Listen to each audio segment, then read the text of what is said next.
But I think the development of full artificial intelligence could spell the end of the human race. It's a flying object, and we don't know what it is. I would hope somebody's checking it out. It was a rocket or whatever, but incredibly fast, opposite direction. It was too fast to be an airplane. I'm glad the Pentagon is looking at this, because if it poses a threat, I want them on top of it. Well, the craft generates its own gravitational field. So you said there's lights in the sky? The internet has become the command center for criminals and terrorists. 911, what's your emergency? I need help, please help me! Aliens won't let it happen. That's what we're instructed to say. Roswell, Area 51. Alien kept deep under the ground. 1, 0,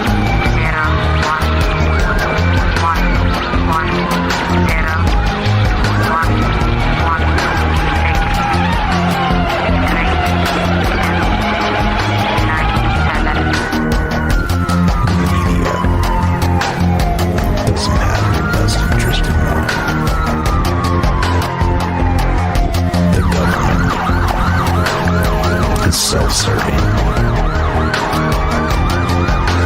You're here for a reason.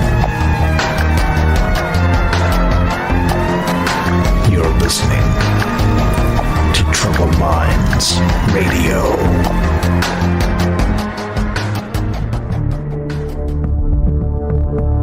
Broadcasting live from a secret bunker just off the extraterrestrial highway. Somewhere in the desert sands outside of Las Vegas. From somewhere in space-time, loosely labeled Generation X on planet Earth.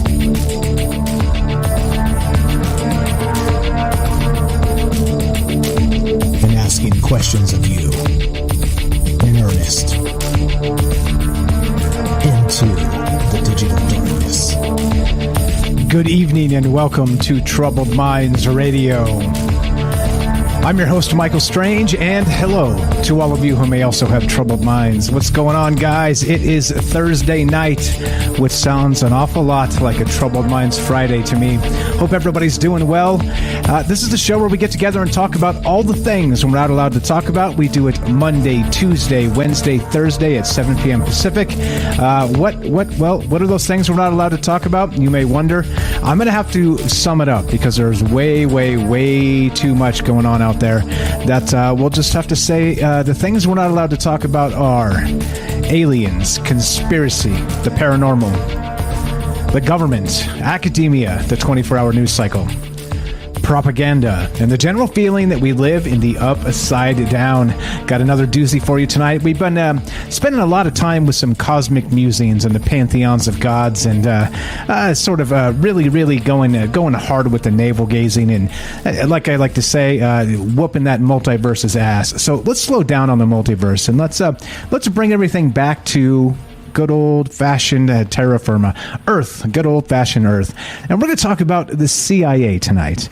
Well, not just the CIA. We're going to talk about surveillance technology that is probably the stuff of fables, right? The stuff of, let's say, legend. And, in terms of, this stuff probably exists. Well, is it actually deployed in the wild, this type of technology? It's going to be one of those ones where we're going to speculate. We always, as we do, right, we do a little bit of conspiracy speculation theater on this show.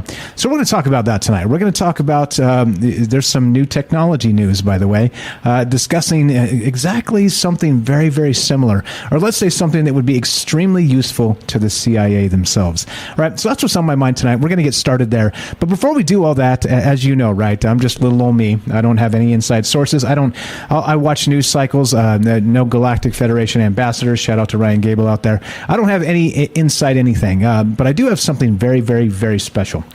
I have us. We together, right? We together. Dare I say we the people? Well, it might end up on a list somewhere. Another list, I guess.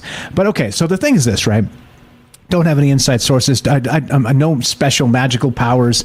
Like I said, until I'm glowing and floating, I am not the arbiter of truth, nor do I expect to be. But I do have a lot of questions to ask, and I have a lot of very good, smart friends out there that help me with these questions every single night, and I appreciate you guys so much. And that means you. A conversation goes two ways, and I'm looking to hear from you tonight, as usual, because, of course, lots of amazing things to talk about. If you want to be part of the show tonight, we are streaming on Rockfin, YouTube, D-Live, and Twitter, and of course we're broadcasting live on the Fringe FM, and you can give us a call at 702-957-1037. That's 702-957-1037. We'll put you on the show. It's as easy as that, and we can talk about all the things. Now, the interesting part about this show and about a conversation is, a lot of talk show guys get a little agitated if you call and you derail real hard, I mean, try and keep it on topic-ish, but the thing is the conversation is open-ended, non-linear, and we'll take it wherever you want to take it, and that's the idea, right? If you want to take it to a paranormal aspect, fine. If you want to take it, let's say, to surveillance technology directly, fine, that's fine. Wherever you want to take this, right? Let's say the Watchers in the sky, the Archons. If you want to take it to that, that's fine. You guys know me. Point being, I'm not going to try and get too grumpy with you. If you want to talk about something in the periphery here and kind of make some connections that I probably missed, because that's what I do. I try to make some connections, but I'm only me, so I do miss some things. So I need you, because of course I'm me, you're you, and together we're us. So 702-957-1037. Like I said, we're broadcasting on the Fringe FM, streaming on Rockfin, YouTube, D-Live, and Twitter. Real quick regarding the Fringe as well, the Fringe needs your help. If you can spare a few bucks, pretty please to help keep the Fringe on air. Fringe.fm/donations. Would appreciate that so much. And let's do it. Let's get to the thing. Let's see. Did we do that? We did that. We did the other thing. Make sure everything's fine. I think everything's fine. It always feels like I'm forgetting something, by the way. No matter where we start, it always feels like I'm forgetting something, but we get by. So here we go. We're going to start here, right? This is where things start to get super weird, all right? Because you just read the news. And anymore, everything is super weird. Check this out. This just hit from actually CNET, and lots of people reported this, Popular Science. Let's go to the CNET version of this. And this is what got me thinking in terms of, that's right, the CIA. And think of it in terms of the SEEYE agency. Oh, I see. Weird how that seems to make its rear its ugly head, things that are hidden in plain sight. The CIA, otherwise known as the Central Intelligence Agency. But check this out. Before we get there and make that connection, look at this. From CNET. This is pretty wild. Tiny robot crab army could assist with surgeries one day. Oh, this is fine. This should be fine, right? This is okay. I mean, we're talking surgery. These are going to help people, right? These are going to help people. And they may even be joined by beetle bots and inchworm droids. This is cool. I mean, if you have an aversion to insects, well, maybe less cool, less fine, but this is fine. This should be fine. But check this out. If you're looking at the graphic, and I'll describe this to you for the radio only audience out there that's just listening, they have a picture of this thing, and it looks like kind of like a little, let's say, very flat robotic crab-like thing. Okay, this teeny tiny robot crab, but it's standing on something, and what it's actually standing on in the photograph there is the long edge of a penny, meaning not the flat side. If you stand a penny up on its edge, on the rim of the penny, this is what this little robot is standing on. And it's zoomed in so immensely that, and by the way, the edge of the penny that's round, it looks flat. Zoomed in super close. I'm just going to leave that where it is for the time being. But you get my point there. But okay, so the next point here is that this is standing on the edge of a penny. Right? And it's like, wait a minute, come on now, is this really that small? All right, listen to this. This is straight from the article, straight from CNET. Northwestern University researchers announced on Wednesday their quite adorable prototype of a crab-shaped mini robot. It can run, it can jump, it's tiny enough to fit inside the O in this sentence. And this is writers being cheeky, right? And, of course, it's record-breaking. The team calls it the smallest remote-controlled walking robot ever constructed. The crawly critter is much more than cute, though.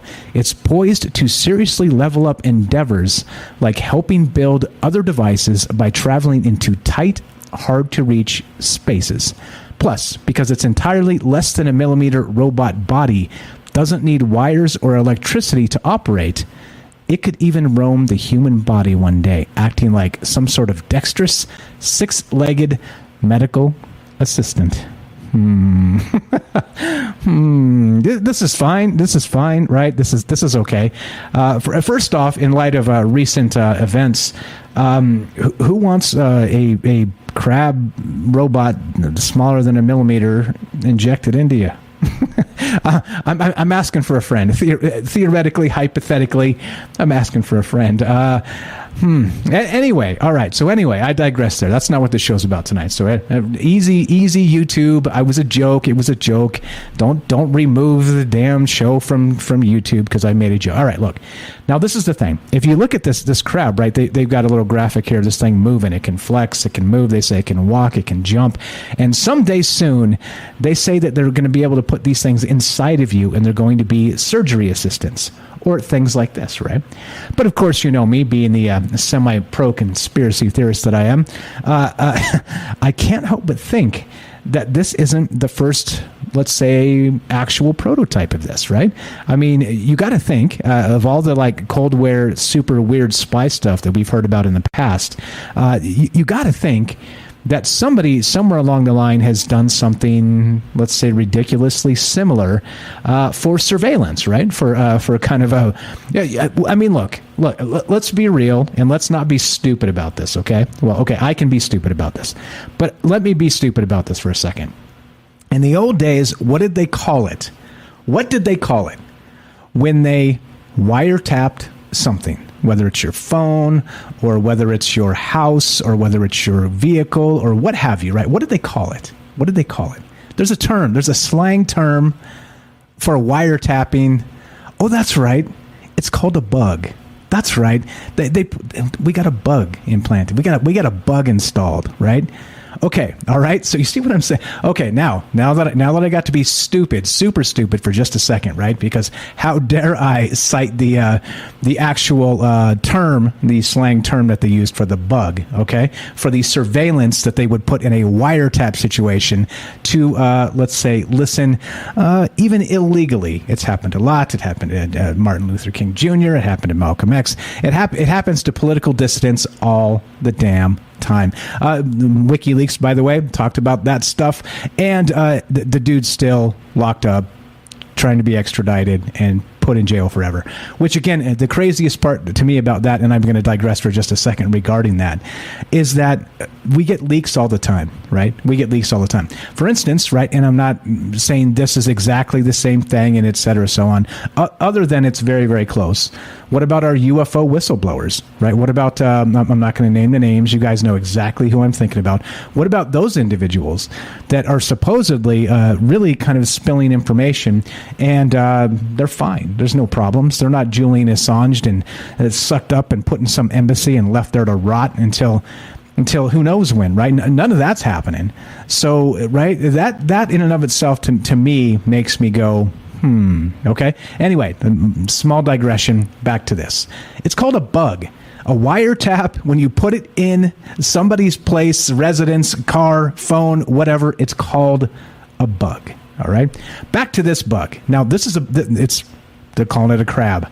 It looks like a bug to me with pincers. Okay? It looks like a bug. Listen to this. Okay? This gets even crazier. Quote, right from the CNET article. You might imagine micro robots as agents to repair or assemble small structures or machines in industry, or as surgical assistants to clear clogged arteries, to stop internal bleeding, and to eliminate cancerous tumors, all in minimally invasive procedures. Right? That seems fine. Like I said, and don't get me that way. You know me. I'm a glass half full type of guy. All right. I'm not trying to say that this suddenly is going to become the next surveillance bug.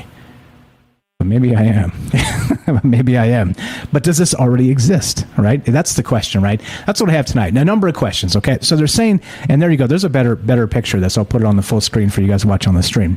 There's actually a photograph of this bug on the edge of a penny, right? And you see this? Again, the edge of a penny. As this thing's standing up, that's how tiny this little thing actually is, all right? Nice, they put a little penny in there for context. But okay, all right. So of course this is not the CIA creating these things. This is a particular college trying to further advance medical stuff, right? Like I said, that's fine and that's good. Technology can go two ways, of course. It can be good, it can be bad, it can be all kinds of things. Now, in terms of surveillance, right, in the CIA and the rest of this type of thing, think of this in terms of how difficult it may have been to track somebody. I don't know, let's say 20 years ago, right? Like you'd have to have very sophisticated trackers, satellites, radio transmitters, probably be within proximity to, wherever they're at all times with a surveillance team, all the rest of this, right? Well, now all you need to go is, have a smartphone and go buy a little GPS tracker and let's say put it in my wallet, and then you could track me wherever the heck I was, right? See what I'm saying? So things have changed considerably in 20 years regarding tracking, regarding this surveillance state, regarding the CIA. All right, so I got a few questions for you tonight. As usual, right? This is the question show. This is not the answer show. And it goes a little something like this, right?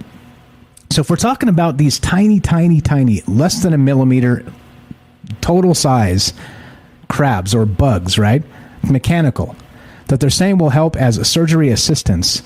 Do you think it's possible to use this technology as a sort of surveillance device, as an actual, right, slang, wink, wink, bug? And, all right, that's the first question, of course, and as you know, as we all know, being troubled minds as we are, the idea here is that as always, we talked about it last night, the night before, almost every night. Once new technology comes, they find new ways to use them. First off, in nefarious ways, right? It's like, like DARPA's like, what you got, right? What you got over there? Well, what can we use that for, right? Okay, so the first question is, do you think something like this already exists for some sort of actual surveillance device? Going to put this back on the screen. This tiny robot crab, all right? And it moves in a particular way. They need a laser to hit it directly, and it doesn't have, it's not like a little transformer. It can't just walk around and do those things, okay? But the question becomes, all right, do you think something like this, it does exist as that old school slang term of wiretapping something, that it's a bug, right? A bug of, let's say, audio or video surveillance, or both, or even in a day of the internet, do you think you could put it in a room and maybe tap Bluetooth, maybe hack directly, things like this, right? Like a little sort of hacking wiretap bug, right? Okay, so you think that exists, all right? Again, this thing's tiny. Notably, it's standing on the edge of a penny. In the picture here, it's tiny. This thing is unbelievably small. If one was sitting on my desk right now, I wouldn't know it. Right? It could be staring up my nose, getting great pictures. I wouldn't know it, right? Because this thing is tiny. So the question is, knowing what we know about technology, knowing what we know about the surveillance state, as ubiquitous as it is, knowing what we know about DARPA and how they're usually, let's say, 20, 30, 40, 50 years ahead of the regular commercial market, do you think they've invented something like this already? And if so, the next question is, do you think if they have, something like this has been deployed out there in the wild? Do you think, for instance, maybe by accident or maybe not by accident, I do have one of these little critters on my desk staring at me, sending photographs back to whoever, right? Audio surveillance. Like I said, I'm pretty careful with that stuff because I only have one microphone on my PC here. I can hardware and software mute it. It's literally like a dampener to keep digital surveillance out. And I don't do anything wrong, by the way. It's not that, right? It's principle to me. Like, I don't want you listening to me. I don't want you knowing. Like I've said this before. When I go take a crap, I don't want you knowing. Whatever. Like it's none of your business, CIA or whoever the hell's listening, right? So anyway. Do you think this has already been invented as a surveillance device? Number 2, do you think it's being deployed out there in the wild as we speak? Something very, very, very small. A bug the size of a millimeter, or smaller even. Smaller than a millimeter is the size of this thing. And then number 3, what do you think is next regarding, of course, surveillance? We've talked about the watchers, right? The all-powerful watchers, and right, the watchers in the sky, the paranormal type, right?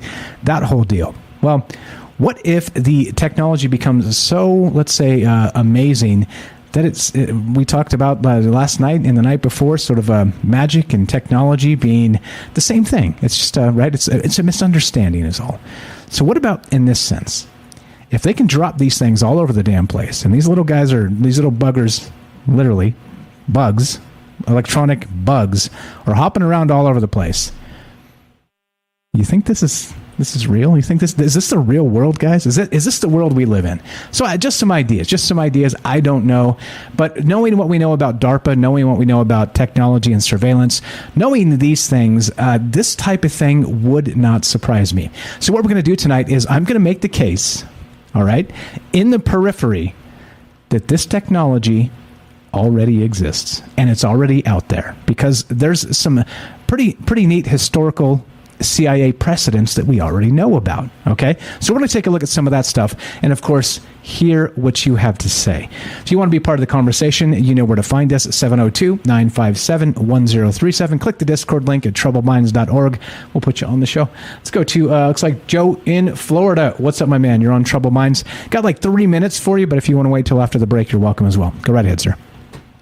Yeah, we'll see. So find it interesting. Already using it. Not exactly sure, but I would bet on it, only because they make Ray-Ban glasses with a little camera in them. So if you could have that small technology, and then here's the thing, trying to squeeze it in 3 minutes, it's remote control. So I don't know how intelligent it is, but if it was scaled up, meaning if they networked, you wouldn't need it to have, it wouldn't have to have its own brain. It would just have to have its own receiver. So it would have to have a central location that they could run out of. So if it was networked like everything else, like the Google cameras in your neighborhood, everything's networked. Imagine that. And imagine if they spread them by air for surveillance. That would be a terrible thing. Now, for medical applications, I think it's great. If it works and does what they say it is. But like anything else, especially stuff that we talk about on the show, it would be weaponized and in the wrong hands, in the wrong hands, as we clearly see, could be put to terrible use. The one thing that I think about is that if they move it with electrical current, I really don't know how they move it, if it's with gears, or if it's with actual current, like muscle fibers. This one's lasers. I automatically think of like... Lasers is how they move this one. But yeah, go ahead. How do they move it? They just hit it with a laser. So they say you have to have direct line of sight. We'll get into that, but you're onto something. Go ahead. Yeah, I didn't read. So I was thinking, our muscles twitch electricity with a small current. I always think of, if you're ever going to build robots of the scale of anime or Pacific Rim, let's say, because, I'm a big kaiju Godzilla fan, but if you're ever going to build machines like that, you would probably have to simulate muscle fibers and muscle tendons to be efficient. Obviously, you would have to copy nature on a large scale, which we know we've tried to do, because a lot of these robots and animals, these robots, the DARPA dog, all of those things simulate nature, basically. But I do think they're probably using some form of it right now. All right. You think so? We're going to keep talking about this and wondering. You're welcome to stay. If not, you're the best, Joe. I appreciate the phone call. You tell me. Al, maybe I'll call after midnight. We'll see. Sounds good. You're the best, bro. Thanks for the phone call. Thanks for listening. Thanks for your take. Great, as always. Joe in Florida, good friend of mine, good friend of the show. What do you think regarding the surveillance state and this idea of actual robotic bugs in the wild right now? 702-957-1037. This is Troubled Minds. I'm Michael Strange. Don't go anywhere. More after we return. Be right back.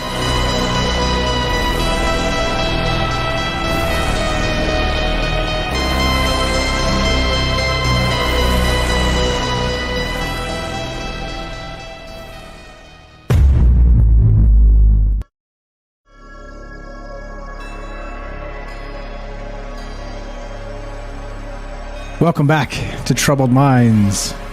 I'm your host, Michael Strange, and we are streaming on Rockfin, YouTube, DLive, and Twitter, and we are broadcasting live on the Fringe FM. Tonight, we're taking your phone calls as we discuss this idea, right? This idea about CIA surveillance. That's right. Modern applications and the future. And of course, we're referencing this article from CNET and Popular Science about a tiny crab-like robot less than a millimeter long. All right. Now they're saying that we're going to use this for surgery assistance and some other things, and it's going to be the future of many things. But my question is the future already here in terms of, like we say in the old days, they used to call a wiretap a bug. It makes you wonder if this has already been deployed in, let's say, a more clandestine manner. 702-957-1037. That's 702-957-1037. So the question tonight are this. If they've created this less than a millimeter long bug, and if you're watching the streams or you've seen this article, you see that it's standing on the edge of a penny, okay? And this thing's tiny, unbelievably small. So small, like I said, if it was sitting on my desk staring at me taking pictures right now, I wouldn't know, because I wouldn't be able to see it, because of course I'm getting old and I need glasses. Or not quite yet, but you get my point, right? Even if I was young and had perfect eyesight, which I did for a very long time until recently, not to make it all about Michael Strange, but hey, eyesight is something that's becoming a thing for me recently. Probably all these monitors and all this reading all the news I do, but hey, we got to make our sacrifices. But point being is I wouldn't be able to see it. If it was right here, I could have 100 of them on my desk. Maybe 100 might give themselves away, but there might be a couple here watching me or whatever. And so what do you think? Do you think this is already deployed by DARPA? Do you think they're already using this out there in the wild? And do you think maybe somewhere, someday, somebody's going to pull one of these out of, I don't know, their teeth while they're chewing or something and be like, well, what the hell is this doggone thing? And it's going to be like this. 702-957-1037. Click the Discord link at troubledminds.org. Let's go to Matt in Colorado. What's up, my friend? Welcome to Troubled Minds. Let's see if you can do, let's say, not cosmic musings. How are you, my friend? What's going on tonight? All right, man. You want me to get down to earth? If that's how we got to do it. If you don't want to, that's up to you. It's totally your call. Go right ahead. No, that's okay. I can do that. I've been reading about all this kind of stuff on the back in the day, call it conspiracy theory stuff for 20, 25 years. And then you watch it all come true and come to pass, 2 decades later. And it's like, oh, this is what people were talking about on the internet 20 years ago they were going to do. And they came out with it, so I'm familiar with that stuff. But, so we'll take it down a level. But I think that, if you even, one thing, look at the metadata scandal of the CIA collecting all the metadata and surveilling on everyone, and then, we'll get all the data, and then maybe if we're interested in somebody, we can sift through all that. So, that kind of surveillance, they didn't even want to admit to it. They got totally busted doing it. They had the congressional hearings. I saw something about that recently. Well, now they have this thing for the CIA agents where if they tap into that, a thing comes up on their screen that, and this is like literally supposedly a true story, and it says, warning, you're about to, tap into somebody's data that was collected as metadata, and you're doing so without a court order. Okay to proceed? Yes, no. right? So it's like a pop-up, right? It literally like pops up on their screen. So it's like, yeah, okay, yes. So they're definitely into the surveillance. And, one of the things that I think about your first question about using the bugs to do the surveillance is, my bottom line answer would be no. I don't think so. I don't think they're using it, and I've got a couple reasons for thinking of that. One is I think it's a matter of energy in terms of how much energy these things can put out, how much can be put into them, like you were saying about distance, things like that. If you even go to the example of the RFID tags, that are in Walmart and all the products, those RFID tags they don't have enough energy in them, and in fact, I think they're passive, that they're not putting out any signals, they're not putting out any information, and somebody has to actually walk down the aisle with one of the scanners that puts out the radio frequency that then bounces off these chips that sort of energizes them, and so they got to be like 6 feet away. So when you're talking about these nanotechnology bugs, that make a penny look flat, that are in somebody, I don't think they've, are going to be able to have the amount of power to be able to transmit. And then, so if they can transmit, then you have to look at some outside energy source, activating them, giving them the energy to try and, receive back a signal. You understand what I'm saying? Like the scanner in the Walmart. And so where's that going to come from? So sure, if they had a CIA van 30 feet away, 100 feet away, and they've got a little scanner thing, but that's kind of back to stuff they already have. Coming from some idea of, okay, this is coming from 5G towers or satellites in outer space. I don't think so. And another reason I don't think that this is really a happening or a viable technology, or has it been deployed, is I think a more pragmatic point is they don't need to. 98% of people are walking around with a cell phone in their hand, giving them all the surveillance data they already need. People are like, got these things on Facebook. It's like, oh, so-and-so's checked in at this location. So-and-so's at this restaurant. So-and-so's at this airport. So-and-so, traveled to this location. You can see that stuff. People opt into these things and like, here's all my data. Here's where I'm at. Here's what I'm doing. And I remember like, I don't know, 4 or 5 years ago, I read this article, I think it's called The Onion, where they do these sarcastic articles, and they were talking about that very thing and how the CIA was like, oh, we're really glad we don't have to keep developing surveillance technology because the public's already given it all to us. They're volunteering us the data, so they can already, so what I'm saying, even just the cell phone, like you were saying about your microphones in your studio, your house, they can listen, it just came out in the news like 2 days ago. There was like 276 different cell phone apps that have a bug in them that can tap into not only your microphone but your video. And so it's like, I don't think they need nanotechnology bugs that they're going to somehow get into people and trying to power up. The people have already just freely volunteered. Here's my data. I got this app, I got that app, I'm telling you my location, you can record my phone calls.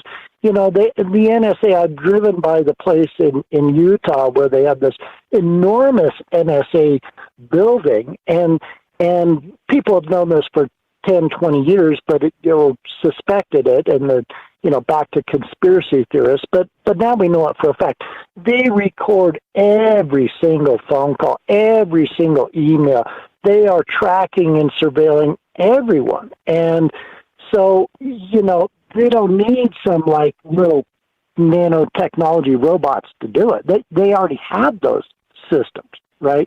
And they're implemented, they're far more effective, they're more cost effective. And so, I'm not really buying that premise. Now, I will say, how about other uses of it and other things? There might be some merit in that because, like you said, and I actually wrote a note of this before you said it because the same thought came to mind that whatever you see, if you see it on CNET, you see it in Popular Science, whatever, that's probably something they developed 10 years ago, 20 years ago. I mean, you're just finally seeing it. So whatever we know about is probably 20-year-old technology. So they've probably got far more advanced stuff. So what are they going to do with that? Who knows? For surveillance, I don't think so. I think they have what they need. It's very efficient. It's very effective. The people just willingly go, oh, this is really convenient. I can update my friends where I'm at. And, well, yeah, you just told the NSA where you're at, too. But, okay, whatever. And took a picture of your dinner and shared it with them as well, just in case they didn't know. Now they know. Right. Yeah, no, you're right. Yeah, here's you're right. The restaurant I'm at. Here's the restaurant I'm at. Here's the dinner I ate. And, all the stuff with the, just the marketing, the commercial aspects of they know what products you buy and where you shop and what you do. They know, everything about you. And in terms of the NSA or the CIA, but mainly the NSA, they have huge profiles on everybody that contain all this kind of data. They know what your religious upbringing was, your programming, they've got a whole file on everyone. And then what they do is, they have like two levels of. The first level of surveillance is automated. Okay, so these are artificially intelligent programs, and they're looking for keywords, right? And so they're scanning your phone calls, they're scanning your emails, and different things you mentioned. It used to be, for like 15 years, I've never typed CIA in 3 letters in a row in an email or anywhere ever. And I always put like C, space, I, period, space, A, because that's how you can fool the artificial intelligence. They're looking for the 3 letters written together, or other things like that. Okay, so they're doing character text-based processing. And, I got my computer science degree and stuff like that. So the first level of surveillance is happening via artificial intelligence programs that are going through this billions of lines of data of all the emails and all the phone calls. They turn that into voice recognition. They transcribe it into text. They send that then through the computer programs, and they scan for different things, their keywords, different topics, etc.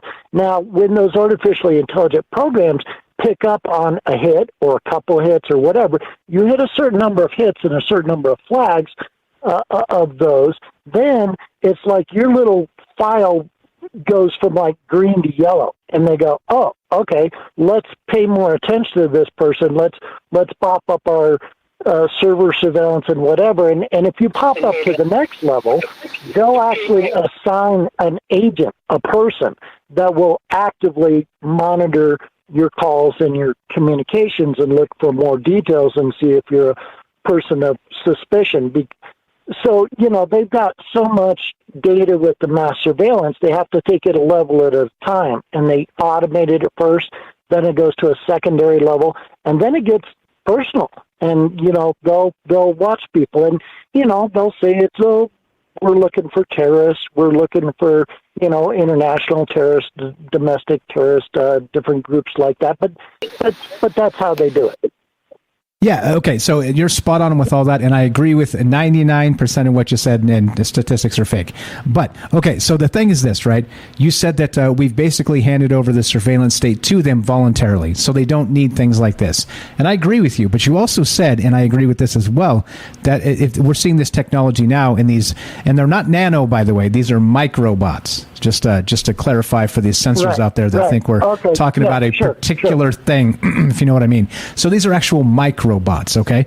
And so my point is this, that not only is this the perfect surveillance tool if you want to just, drop a handful of these super cheap things into, I don't know, somebody's whatever car, or again, you can probably drop them in their pocket and have them recycled in their laundry, things like this, right? Like, and maybe eventually have them just sort of littered all over the house and nobody really knows a thing about it, right? That could be a thing, okay? And so the reason I'm with you in saying that it's not necessary is because, they're locked into our cell phone, they're locked into our PC, they're locked into all the things we're doing anyway, so it's not really necessary anymore. But in terms of, like, let's say full-on CIA type espionage, like spy game type stuff, do you think they're using this in maybe that capacity? Because like you said, probably 20 years ago, maybe 30 years ago, they probably had a technology similar with a tiny camera, which we're going to get to, by the way. I've got some pretty precise examples that sort of mirror almost exactly this. So that's my thought there, which actually, don't answer that because I got a better question. Do you have any cosmic musings regarding this? If you can make this cosmic, I want to know. I want to know. Yeah, well, if I want to take that, if I want to take Night Stalker's cosmic elevator and take it up a level, I got to take it to the Watchers. And you brought that term up, and I'm actually familiar from that term from 2 decades ago. And I think that, on the cosmic level, I think there's definitely levels of surveillance. And I think most of the time that surveillance is about civilizations, it's about planets, what are these guys up to, and probably on planet Earth, and a lot of people have said this, that, they're really concerned about the nuclear war potential and things like that, and don't blow your planet up, right? And I think that, there may be, we were talking about the connection between the capital Bay powers that be, maybe working with different nefarious groups and things like that. And it may be when they identify certain individuals, they might step up to a different level of surveillance, and whether that be, something non-physical surveillance, advanced technology surveillance that they have, or advanced technology that, kind of like the microbots bugs. That's possible. But I think that, generally speaking, also in a very positive way, there are watchers that watch over our galaxy and monitor things and watch what different civilizations are doing, what different planets are doing, and kind of keep them in line. I think there's a hierarchy to that sort of thing. And I think planet Earth is pretty low down and being watched very carefully. Okay, perfect. I actually knew you would be able to take this to the cosmic level, because why not? Like I said, I kind of like to take a break from that, because let's say we get cosmic fatigue. At least I do myself. So it's nice to kind of just look at the real world again for a second. But hey, let's always leave it open to some cosmic musings, because I love that stuff. You were the best, my friend. Thank you for calling. What else you got for us while I got you on the phone? Well, one quick comment is, you had said in the beginning that you're like, I'm not the arbiter of truth. And it's interesting you used that phrase, and in particular the word arbiter and the phrase arbiter of truth, because that appears in my book. And I question who is the arbiter of truth, and who thinks they're the arbiter of truth. And what I came up with in my book, and what I say, is the final arbiter of truth is reality. Reality itself dictates what is true. And so what comports to and agrees with reality, that's what truth is. Now, this guy can say what truth is, this schmo can say what truth is, the media can tell you what truth is, somebody thinks they know what truth is. Well, who's the final decision maker? Who or what decides? And it's not, and the wrong question is who decides what is truth. I think better question is what decides what is truth. And my answer to the question is reality itself is the final arbiter of truth. And so if what you have in your head agrees with actual reality, then that's true. And, what is reality? And I would say that reality can perhaps be best understood by looking at the antonyms. It's that which is not fantasy. It's that which is not fiction. It's that which is not perhaps just imagination. It's that which not a lie. It's what's not a falsity. That's what reality is. And so I just want to say, yeah, you're not the final arbiter of reality, Michael. And you know what? I'm not either. And you know what? Neither is anybody else, and neither is anybody else that we can think of or listen to or be exposed to, because reality itself is the final arbiter of truth. Amen. Amen. I love the thought. I love how you can take something about the CIA and surveillance and make it cosmic. You're the best, my friend. I got a book here that we'll give away. We can still give away the book with the coupon code. You're okay with that? Yep, okay with that, man. Have at it. Okay, you got it. So we're gonna. Matt here in Colorado has a book. Can you help me with the name real quick before you take off? And I got the links. I'll share those on the coupon code again. Yeah, the title of the book is Escape the Matrix and Explore Reality. And the subtitle is A Guide to Self-Empowerment and a Guide to Radical Transformation and Self-Empowerment. And you'll have the links to it. It's on Smashwords. We got a coupon code. I got 50 coupons out there for free copies that are good for a year. So have at it, people. There you go. There you go. I appreciate it very much. I'll show those links in just a second. And I did not know Arbiter of Truth was in there. It's actually on my website as well. I wrote it probably 4.5 years ago when I wrote that. So anyway, you're the best. Weird how we use the same words and have the same thoughts. You're a creep. I think maybe you're the surveillance rat. You're the rat, Matt. I appreciate the call. Have a fantastic... man, I totally thought that about you today. So, you're the surveillance rat, working with the CIA, trying to bring out all the spiritual people so they can figure out who they are. So, no, it's you, not me, man. Okay, fair enough. Yeah, you're the best. Thanks for listening. Thanks for the call. No, it was a come pleasure. on, man. I'm just joking with you. I know you're messing. We're good. Totally good. I appreciate the phone call. Man. Have a fantastic night. If you got more, give us a call in the third hour. Thanks a lot. That's Matt in Colorado. Hey, look, he's new here, but it seems like he's been here for 1,000 years, doesn't it? This guy is he doesn't miss a beat. He's whatever we want to talk about, he's down to do, and even to scale it cosmically. And hey, that's what this is all about. These conversations, non-linear, open-ended. What do you think? Do you think regarding this? There you go. Mike's not a spook. He's an alien, says James. What do you think? So regarding this, now let me just drop this real quick so I can make this. Let's say into a case, right? I said I was going to lay out the case, right? The CIA listening, right? There's actually a thing. They created a while back that they created a surveillance device out of, wouldn't you know it? Yeah, that's right. A dragonfly, right? Where is this? Hold on. Let me find this thing. It's actually right there on the CIA website. Here it is. Here it is. It's called the Insectothopter. You guys heard of this? You guys heard of this thing? There it is. All right. So there's the Insectothopter. All right. Developed by CIA's Office of Research and Development in the 70s, the micro unmanned aerial vehicle was the first flight of an insect-sized vehicle. It was intended to prove the concept of such miniaturized platforms for intelligence collection. That's right. In the 70s. All right. So I know there's a far cry from the size of a dragonfly to the size of, a tick or even smaller. But you see, 1970s. Loving to hear your thoughts on this. We're talking about CIA surveillance, modern applications. Matt had a lot of stuff right there, but also there's a lot more to talk about. What do you think? Do you think these little maybe microbots or whatever the hell they're called are actually out there in the wild and they're using them for surveillance? Or do you think we're well beyond that because they've got Bitcoin? The plot thickens. If you want to be part of the show tonight, part of the discussion, you know where to find us, 702-957-1037. That's 702-957-1037. This is Troubled Minds. I'm Michael Strange. We're here by dark of night talking about all things, about all the things.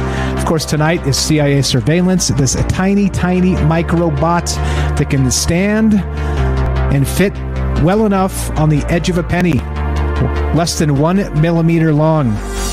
You think this is real? You think this is surveillance? You think this is, well, we're way beyond that, Mike.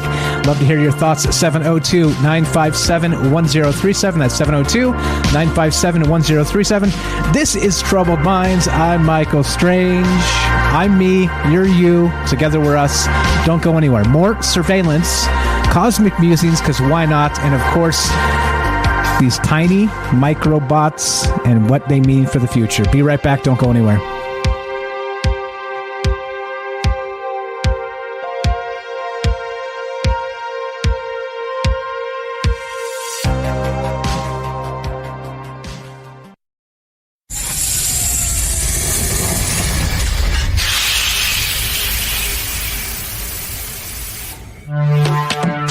We are talking about the alien abduction phenomenon. The aliens are looking through your eyes and they're accessing your optic nerve. I'm doing fantastic. And through that optic nerve, they're transferring to your brain.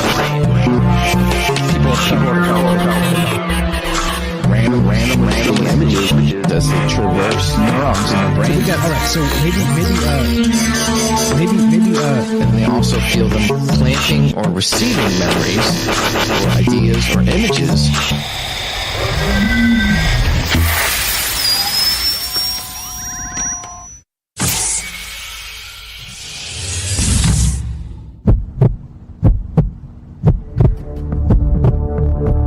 Broadcasting live from a secret bunker just off the extraterrestrial highway. Somewhere in the desert sands outside of Las Vegas. From somewhere in space-time, loosely labeled Generation X on planet Earth.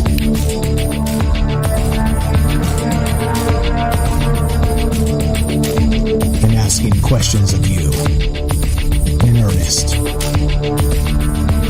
into the digital darkness. good evening and welcome to Troubled Minds Radio. I'm your host, Michael Strange, and hello to all of you who may also have troubled minds. What's going on, guys? It's Thursday night, which is one of the nights we get together and talk about all the things we're not allowed to talk about. That's Monday, Tuesday, Wednesday, Thursday at 7 p.m. Pacific. What are those things? There's too much, so I'm going to have to sum up.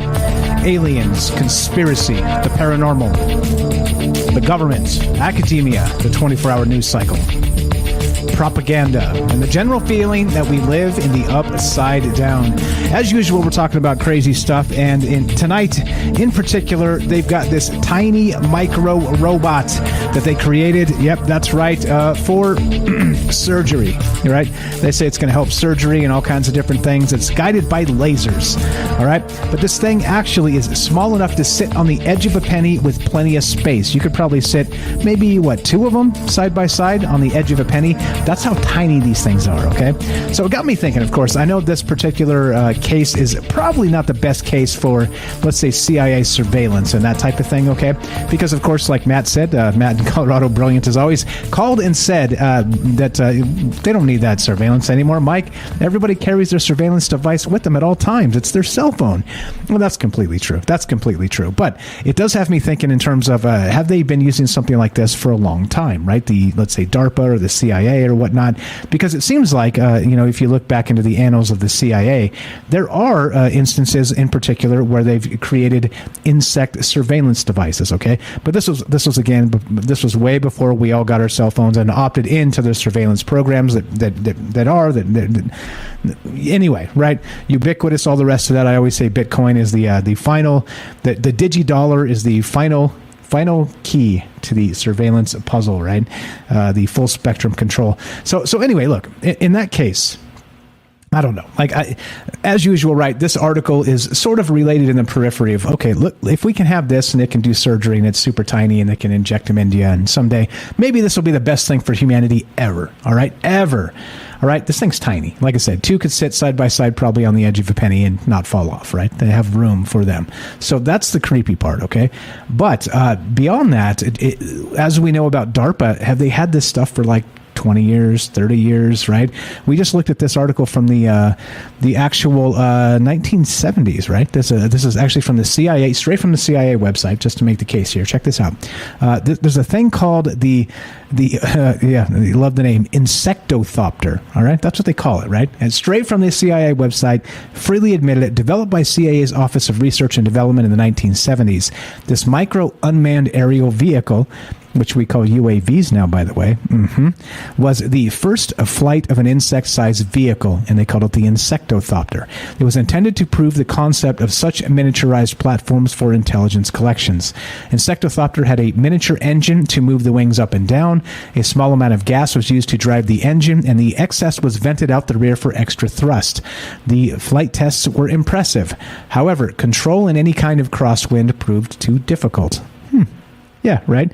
That seems legitimate. So they just shut it down and gave up, right? Because crosswinds, are, let's say, you can't overcome that. I mean, right? Yeah, of course not. Of course not. Of course not. They came up with the next idea and the next idea and the next idea, okay? All these links are down below. I always share the articles that I'm talking about because, number one, they're great sources most times. Number two, it's the right thing to do if you're using people's stuff for a conversation.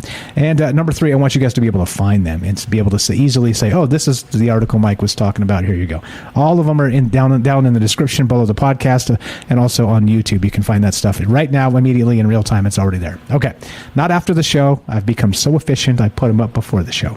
Okay. Anyway, so that's what we're talking about tonight. We're streaming on Rockfan, YouTube, DLive, and Twitter. We're taking your phone calls about this, okay? We've got this idea of this Insectothopter, right? Okay, from the 70s. And they said the crosswind, they couldn't control it, so they canned it. Okay, fine. But then we got these new tiny things, all right? These little tiny crab robots sitting on the edge of a penny, right? Well, again, you see where my mind's at. You think this is real? You think they've been using this for a long time? You think there's something else going on here? Or let's say maybe not at all.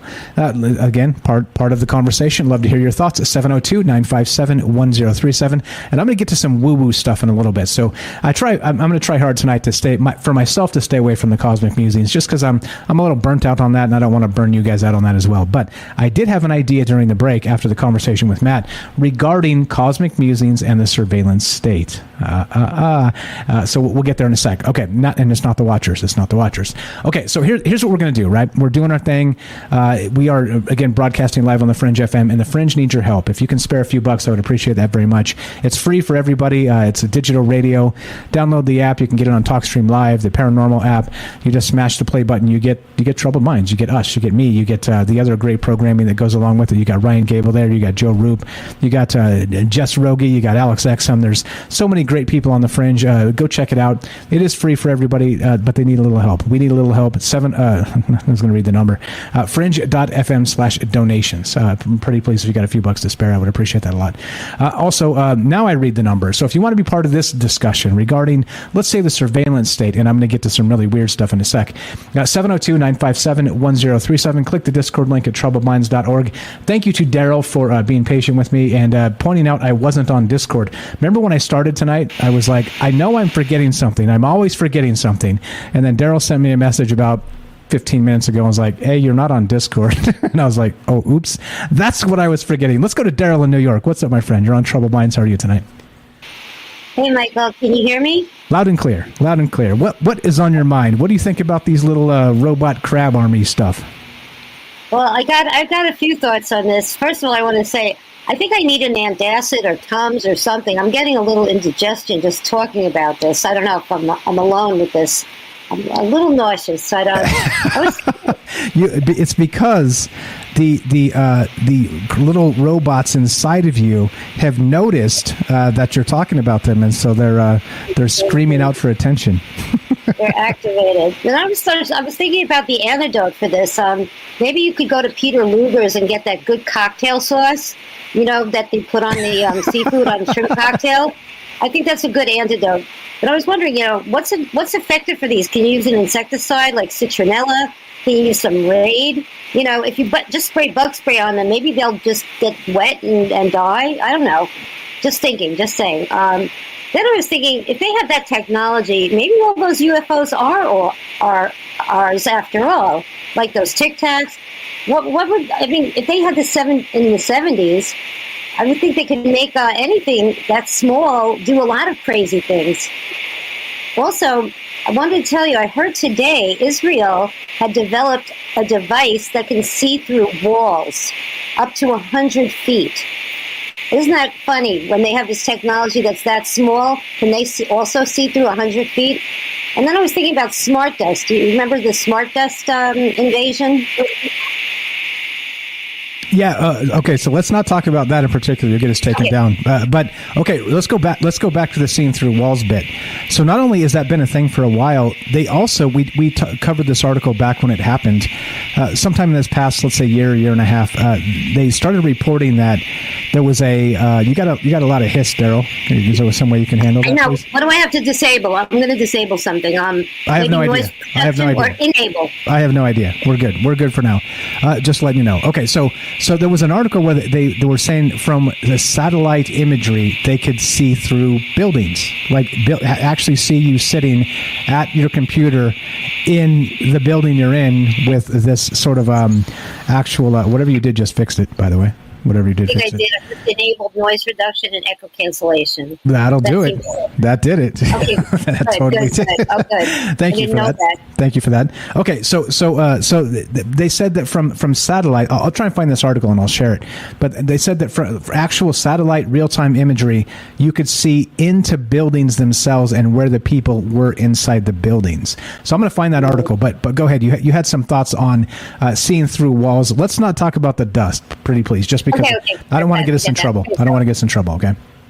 I was also thinking, well, this initially, all of this stuff was done for the sake of advertising. Like, I was always thinking, like, the cost per, for advertising out of, how much money do they make back from advertising? And I was in the 1970s, I had a job. I'm going to date myself, maybe before some of you were born. I was one of the first telemarketers.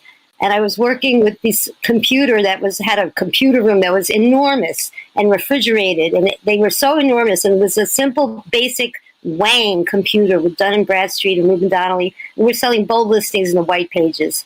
And even that program, as expensive as it was, kind of paid for itself.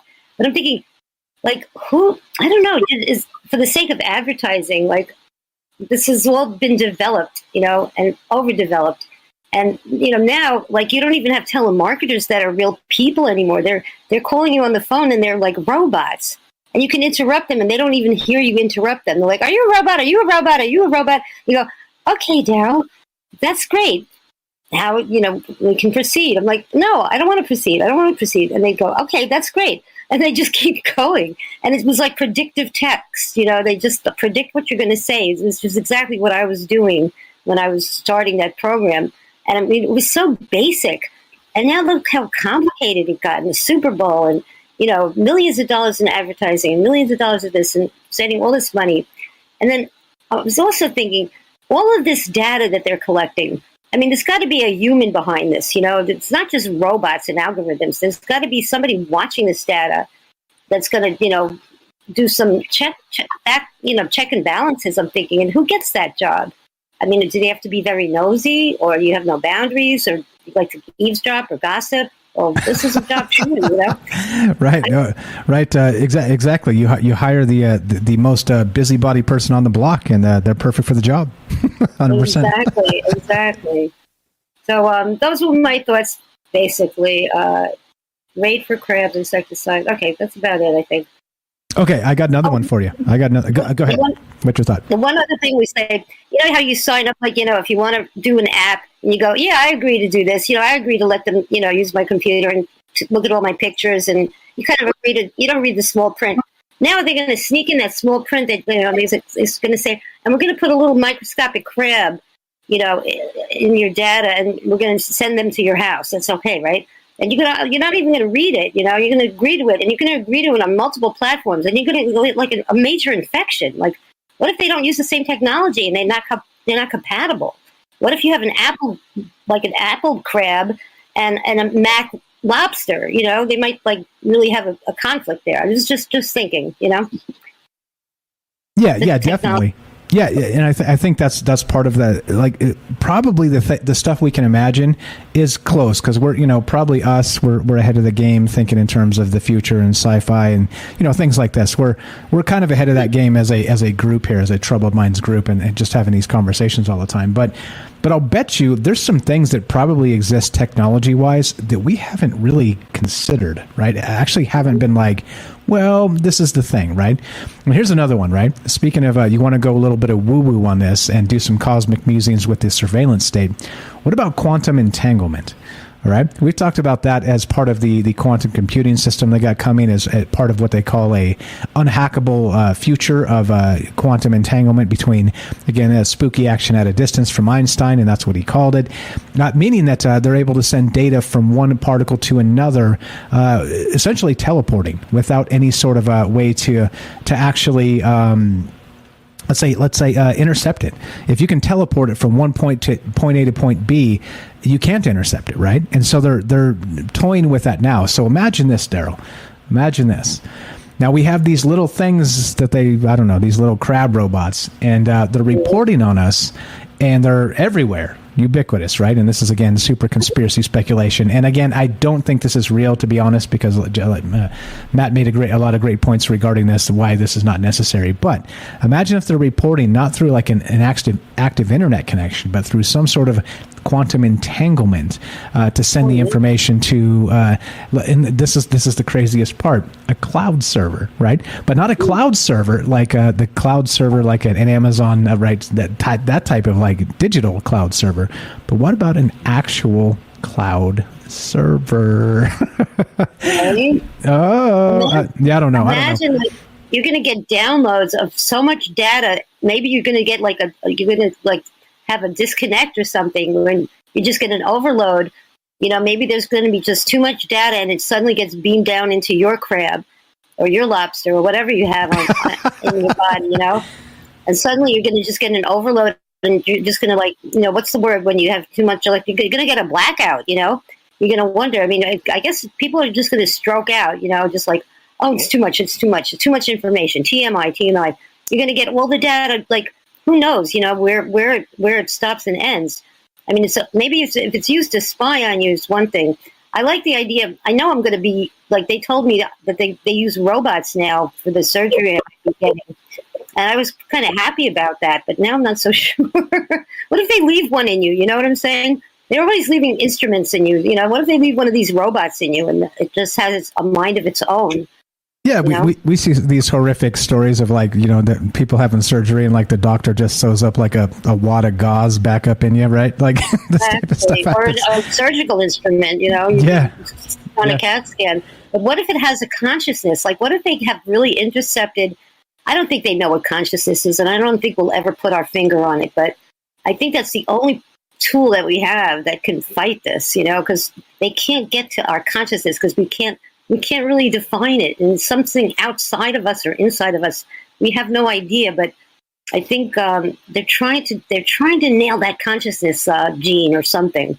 And I don't think they're going to get it. I just don't. I just hope they don't. I think we have that. That's our only tool against all of this tyranny. If it's going to be used against us, I mean, of course, it could be used for good stuff, but somehow. Who knows? It can make the armies turn on themselves. It could really alter the whole art of war, if there is an art to it, as the Chinese would say. The art of war. I don't think there's any art to it. You should read The Art of War if you haven't. It's fantastic. It's It's very good. It's very good. It's very good. Daryl, you're the best. And what else you got for us tonight? I think I'm good for now. I'd like to hear the rest of the callers. All great callers tonight. Great subject. And as usual, I'm glad to be here. That's all. Glad you're here. That's all. Daryl here has a YouTube channel. Check it out. Links in the description down below. She sings in English and French. She's got some stuff on Morgellons, some other conspiracy and paranormal type stuff. Go check it out. Give Daryl a follow. Good friend of mine. Good friend of the show. Always a pleasure. You're welcome to stay right there. Just please mute up. And if you can chime in the third hour, just let me know and we'll put you back on, okay? Appreciate it, Daryl. There you go. 702-957-1037. That's 702-957-1037. Apex got it right. So few thumbs ups. So many people. What the hell's going on out there, guys? Right? Hey, I'm talking to you. Hey, what's going on, guys? Hope everybody's well. We're talking about CIA surveillance tonight, okay? And not just in terms of these little tiny crab things, because like I said, this is not really let's say a truthful basis in the sense of I do think that these little crabs are running around, these little tiny micro robots are running around as surveillance tools. I don't think that's the case. I really don't. But it got me thinking in terms of, at some point, these things were probably considered to be the next level of surveillance, right? And I think what happened was, again, like I said, in the old days, they talked about bugging something. They talked about, instead of wiretapping, it was you put a bug. Well, in this case, this is sort of exactly what we're talking about, right? The bug. So I don't know. It's not about necessarily like if this is the future of surveillance. It's speaking in terms of, what do you think the future of surveillance is? And I think a good way to put that is, maybe what if we have entanglement? In that quantum entanglement, spooky action at a distance, how they find some way to, I don't know, cast a photon into your ear or something, or into your eye, or I don't know. I don't even know how this would work, right? Because I'm just a knucklehead on the internet with a microphone, right? That's the line. I'm sticking to it. But the thing beyond that is, I'm not a scientist that could be able to say this is how this would do the thing, right? They talked about just recently having quantum entanglement happen in a living creature, right? But they said that they had to bring it down to like a ridiculous temperature and all kinds of stuff, right? There's some pretty weird stuff going on with that. So I think if we're talking about the next level of quantum entanglement, at the next level of surveillance, it might be that exact thing, sort of like at the quantum level. If they can somehow get something inside of you, and I don't know, maybe these little things are that, and we're thinking, let's say, too narrow in terms of radio devices or cameras and that type of stuff. Maybe it's something way different. So I don't know. Like I said, it's not about that and the exact let's say this is the way things are, or I think the way they are. I'm thinking in terms of, let's say maybe this was in place 25 years ago, right? Maybe this was a thing in the 80s, or is that, I'm too old to, is 25 years ago the 80s? maybe, maybe not. 35 years ago, right? The 80s. There you go. Keep dreaming that I'm young again. But I mean, look, and that's the thing. So it was something like this deployed in the 80s. Was it not? Number two, and then again, once we start looking to the future here, what does the future of the surveillance state look like? And is it probably not necessary at all, as Matt suggested, that we've given up all our data. We've basically just tapped and said, go ahead, take it. We don't give a damn because we're dumb, and you can have it and use it against us willy-nilly as you see fit, right? Is that what's going on for some free email and like a free operating system on our phone that we paid for the phone? You see what I'm saying here? Anyway, what's up, Daryl? Not Daryl. What's up? I see you there. Bailey Monochrome says, my ex-roommate was an ex-Goldman Sachs guy who knew a lot of politicians and stuff, and said that they had tech that can see down into any buildings, even DUMBs. That would be deep underground military bases. And here you go. Here's an example of that. This is the article I was talking about. Look how nuts this is. This is from December 2020. A new satellite can peer inside some buildings, day or night. And of course, the subheadline reads, but don't worry, the company says it can't see inside your home. Of course, right? Because, I mean, who would want that? Who would want that, right? Aside from everybody but, us, the people that live in their house. A few months ago, a company called Capella Space launched a satellite capable of taking clear radar images of anywhere in the world with incredible resolution. It can even see inside some buildings, including spotting airplanes inside hangars, though only in the case of lightweight structures, the company clarified, and not dense ones like high-rises or residential homes. I'm pretty sure there's another one that says the exact opposite. I'll try and find that article during the break. But it says, and unlike most of the huge array of surveillance and observational satellites orbiting the Earth, its satellite Capella 2 can snap a clear picture during night or day, rain or shine. Yep. Don't worry, though. Don't worry. It can't see inside your home. Maybe not this model. I don't know, right? This is what I'm saying. I just have this let's say unhealthy distrust of let's say suits. Let's say the powers that be, the predator class. I don't know. What do you think? Love to hear your thoughts on this as we keep talking. What about this surveillance stuff? What's the future? Is the future of surveillance quantum entanglement and a cloud server actually is the cloud? 702-957-1037. This is Troubled Minds. I'm Michael Strange. Don't go anywhere. More after the break. Be right back.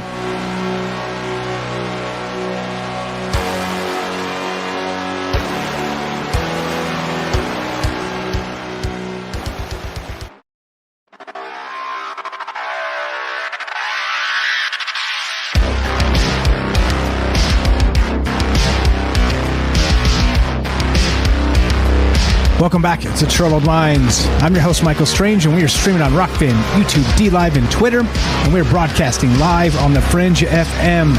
Tonight, we're taking your phone calls as we describe and talk about, that's right, CIA. SEEEYEA. That kind of CIA, because if you don't do it that way, you end up on a list. We're talking about surveillance. We're talking about these tiny, tiny micro robots. Do you think at some point in the past, let's say the 80s, they created these things and used them as surveillance devices? Or do you think this is just, well, me talking about nonsense? Because I do that from time to time. 702-957-1037. That's 702-957-1037. Let's smash this music and get rid of it, even though it's really great. I love the bumper music. All right, so that's what's going on. That's what's on my mind. No, I thought it'd be fun to actually go through and look at some of the ancient CIA-type stuff, right? Because, of course, we know that they've been doing quite a lot of things, right? Quite a lot of surveillance stuff back through the Cold War and into the 80s and all the rest of that. And so I don't know in particular like how far that has come, but I think that's part of the fun part about doing it in this format and kind of getting together and just talking about stuff for the lulz, right? Is to see sort of where the information came from regarding an old school, let's say, surveillance system and the crazy things they used to cook up and what you think they're up to now, right? So let's take a look in the past. Let's go in the past real quick let's do this. So not only these little droids, right? They're not really droids. Let's say they're actually micro robots. They're calling them crab-shaped. They fit on the edge of a penny. Could probably fit two side by side on the edge of a penny without them falling off. That's how tiny they are. About 1 millimeter long or less than that. So, I mean, this is cool. This is fine. They say they're going to help with the surgery and some other things and be able to maybe combat cancer one day. Who knows, right? So there's that. But then we also have these same individuals did a whole bunch of different things, right? Including this. You guys remember this? We talked about this on the news show. This is from Popular Science. Floating whirligig microchips could help us monitor nature without leaving a trace. Inspired by the seeds of maple trees, engineers have built a flying microchip. These are the same guys. These are the same individuals. And microbots, Larry. Microbots. You got to be careful with that word you just typed because they'll think we're saying something else. In any case, look, so there's that, right? Turning skin sensors into flying chips. Okay, that's fine. This other thing, they did this as well.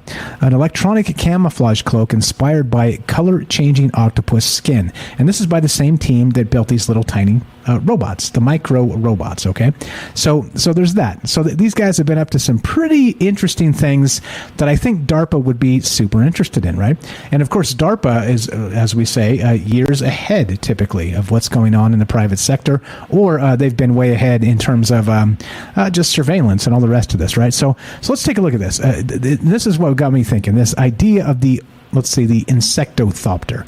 And again, this is straight from the CIA website. I'm not making this up. Remember, from the 70s, this micro unmanned aerial vehicle was the flight of an insect. The first flight of an insect-sized vehicle called a UAV. It was intended to prove the concept of such miniaturized platforms for intelligence collection. And wouldn't you know it, it looks exactly like a dragonfly. All right, that's fine, right? That's fine. They say they crosswinds and kept it from being actually effective. So clearly, like I said, they gave up, right? They stopped because, well, why would you continue? You'd be like, well, we're defeated by the wind with the CIA and DARPA and whatnot, so we'll just give up, right? Yeah, of course they didn't. That's ridiculous. But here you go. Let's go to this. And now I was looking at this, and there's all kinds of crazy old school Cold War spy stuff. So let's talk about a little bit of this. Like I said, if you got some takes on this, I'd rather hear from you, but I got to be prepared in case nobody calls. 702-957-1037. Click the Discord link, troubledminds.org. Click the Discord link, get in here and come say hi. Look at this. This is from BuzzFeed. And you got it. 21 top secret devices from the dangerous world of spies. What's their Bernays says nano under 3N is now classified. That could be. Here's one. How about the buttonhole camera, right? Of 1970. This is really not too impressive, right? There's some things in here that are just not really that impressive. But if you go back and you talk about like sort of the spy game and the CIA and the levels they were willing to go to get surveillance data on people, right? To get something, right? There you go. What's up? What's up, Jazz? I see you there over on Rockfin. How are you? So we got this, right? Old school buttonhole camera. Here's where things start to get interesting, right? We've got the circa 1970, the dog poop transmitter. Yep, you heard that correctly. You heard that correctly. The hidden transmitter was disguised by the one thing nobody wants to touch. That's right, poop. This device was issued by the CIA during the 1970s and transmitted a radio signal to coordinate airstrikes and reconnaissance. Imagine being the guy that dropped these. You're like walking around with like a bag full of like 702-957-1037. There's more, right? There's more. There's more. Like I said, I thought it'd be fun to go into the past and see some of these the lengths they went to, the CIA to do their spy work, to do their spy games. So that's what we're doing tonight because like I said, we talked about surveillance and the Cold War and all the rest of this. But what do you guys think? As always, I want to hear from you instead. But let's do a little bit more of this. Here's number 3 on the list from BuzzFeed. Eyeglasses with concealed cyanide pills, circa 1975 to 1977. Yeah, right. Which, of course, right, helpful for if you get caught and you know they're going to be really, really brutal to you, you do that and you don't give up all the things. Here you go, right from the thing. Not all covert operations, see what I did there? Operations go according to plan. I'm an alien. If a mission was compromised, a CIA agent choosing death over torture could remove their eyeglasses and chew on the arm to release a powerful dose of cyanide. I wonder how many times they actually got away with that before somebody was hip and just they instantly took their glasses, right? Anyway, there's more. Lipstick pistol, circa 1965. There you go. Don't worry, got you ladies covered.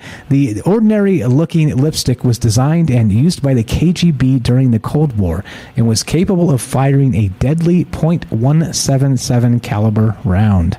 Yeah, there you go. And see what I'm saying? Like this is the type of stuff they think very, very deeply, and they take their spy games very, very seriously. And that's why I think it's fun to talk about this stuff. I think it's fun to think about this stuff because you never know what's really going on out there, right? And I've heard this too. This is pretty wild. Anybody live out in the D.C. area, Washington, D.C., Baltimore, that's sort of that sort of thing. They say there's more spies, actual like real legitimate spies per capita near Washington, D.C. than anywhere in the world. Anywhere in the world. And do we have any spies listening from D.C.?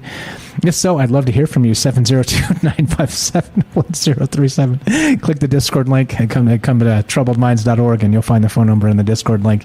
All right, so that's what we're doing. We're just talking about these tiny little microbots. Like I said, we've been doing a lot of cosmic musings recently, and I thought it would be fun to just kind of look back into history a smidge at the spy game. And not just the spy game itself, but maybe surveillance and not just think about where we're at, but where we're headed. So what do you think? As usual, and there you go. What's up, Cube says, all in plain sight with movies. That's Tam Bam as well. What's up, Tam Bam? I see you over on Rockfan. And that's the deal. 702-957-1037. Click the Discord link, and we'll put you on the show. It's as easy as that. And all right. Hang tight, Matt. Hang tight, Matt. We'll save you to the end here. I want to make sure we don't get 2 calls in the same radio show. So hang tight. If you want to call back in like 10 or 15, we'll put you on, and you're welcome. So okay. Look, and this is the thing. Let's go through a few more of these. Like I said, just trying not to overexpose you, my friend. We got this. Okay, look. So lipstick, we got this. Tree stump listening device. This is again from BuzzFeed. And this is what I'm saying. This is the type of stuff that they think of. This is the type of stuff that they've been, like trying to use out there in the wild for all kinds of different surveillance purposes. And this looks like a little tree stump, right? And you remove the top, and it has, when you remove the top, wouldn't you know it, it looks like R2-D2. Now, designed by the CIA, the tree stump would be placed near a Soviet base and used to intercept secret radio transmissions. The data would be relayed back to the CIA via satellite. All right, there you go. All kinds of crazy stuff. Like I said, what do you guys know about this?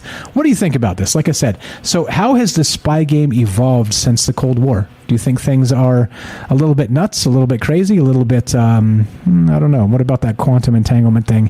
What about the woo-woo? I don't know. This is Troubled Minds after all. Nonlinear, open-ended. What are your thoughts? 702-957-1037. I see you, James. Let's go to James in Michigan. Are you there? Test 1, 2. I'm here. Can you hear me? Loud and clear. Appreciate you, my man. Thanks for dipping in. What you got for us tonight? You know anything about the CIA? No, of course not. I know nothing about. Who is that? I never heard of him before. Yeah, right. Who are those guys? That's weird. I don't know. Man, that's odd. No, but I don't. I really don't follow a lot of the. You know me. I'm more into the out there stuff that doesn't have anything to do with this world so much. At least not apparently anyway. But the one thing you did mention earlier about the idea of this kind of technology being put into clouds. That's an idea. It makes me think of the general idea of weather manipulation anyway.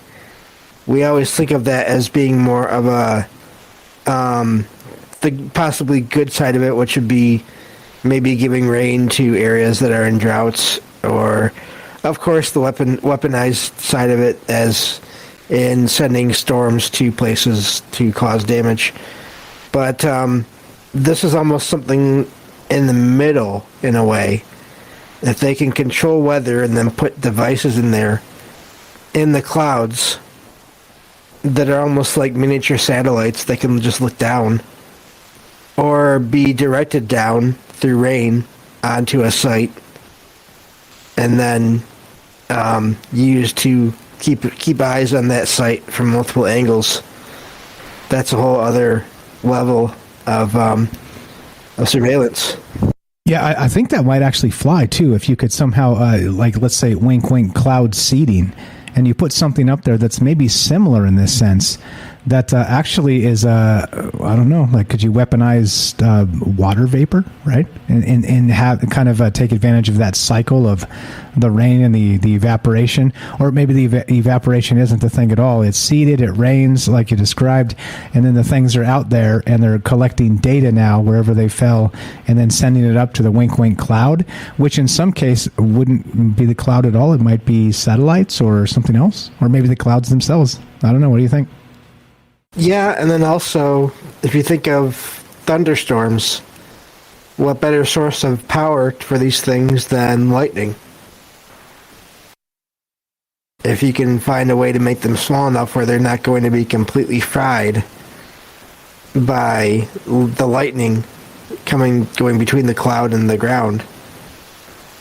Exactly right. Exactly right. Yeah. I see you, Jazz. You got some good stuff over on Rockfin. I'll get to that in a minute. But yeah, I think you're right, James, in that I'm with you. That probably the more interesting stuff is the stuff, I was just kind of reading some Cold War stuff because not to be wowed by the technology, but to see sort of where their head was at, let's say 50 or 60 years ago in terms of spycraft. And so when we're talking spycraft, right, it's not just always about, as we found out from, again, Malcolm X and, MLK Jr. And, there's a lot of that, like I said previously. There's some, quote, dissidents they've spied on. There's some modern journalists they've spied on. So it's not always about, like, war and, like, adversaries. Sometimes, they do nefarious stuff to just regular people, man, like me and you, just regular people are like, hey, can we not do this, guys? And they're like, these guys are dangerous. They're telling us not to do this. So they do it to us, right? I'm not saying they're doing it to us, but you know what I mean? It's a sick cycle. It's a pretty sick cycle, and I think it's worth talking about. You keep on worrying about this stuff, Mike. I don't know why. Yeah, I wonder. Let's do it. Let's get some cheap engagement in the chat. How many lists do you think Michael Strange is on? How about 3? 3? You get 3. James got a 3. I'm on 3 lists. All right. Anybody else out there? How many lists do you think I'm actually on? All the crazy stuff we talk about, right? I wonder. How about this? This is an interesting thought. Do you think me, or let's say anybody that contributes to the show, let's say if you call in often, do you think as a result, assuming, right, you're not doing extracurricular activities, if you know what I mean, but let's say just participating in this show, and maybe my egos get in the way here, but what do you think? Do you think that if you participate in this show often, do you think that you have a CIA file now? What do you think about that, James? It's possible. No, I have no idea. I don't know I have either. no idea. It's an interesting thing, and you could FOIA that stuff. I think you can FOIA yourself, right? A Freedom of Information Act, and see the file they have on you. But I think I'm not sure. I'm going to look into this, but I think you can't. Maybe you can do it to yourself personally, but I don't think you can do it to other people until they've passed away, right? There's some sort of something like that, like private citizens for, because we're protecting them or whatever. Wink, wink. But I don't know. I don't know exactly the rules there, but just curious. How many lists do you think I'm on? And do you think it's possible that just calling into the show often, maybe you're on a list too? I don't know. Just throwing it out there. I have no idea. Just some food for thought. What else you got for us, James?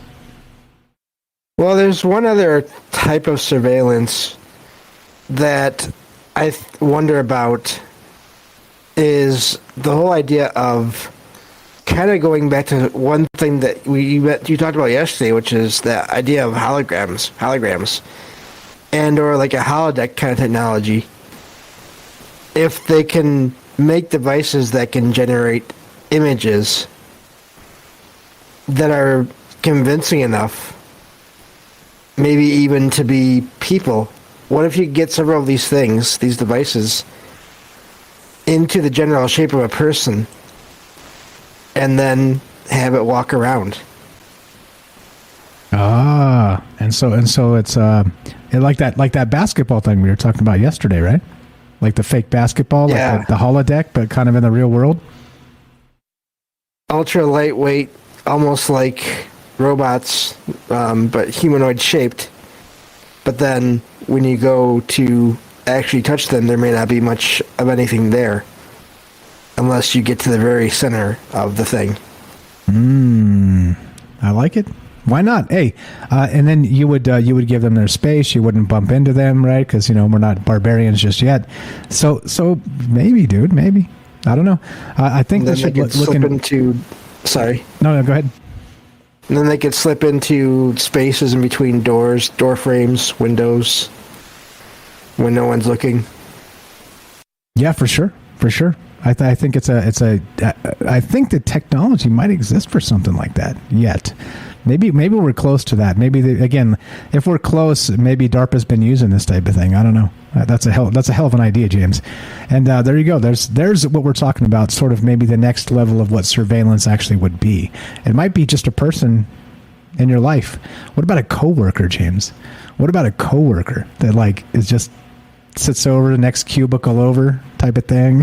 That's not a real person. I mean, how would you know, right? If you didn't touch them, and that's you can't do that, right?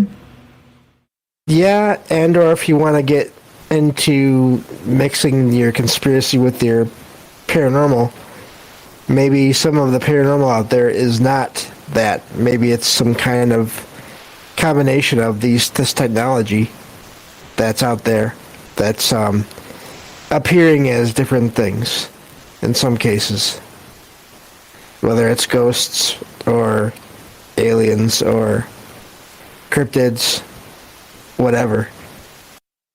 Yeah, maybe. And that's I like mixing our would you say our spycraft with our paranormal, or paranoia with our paranormal.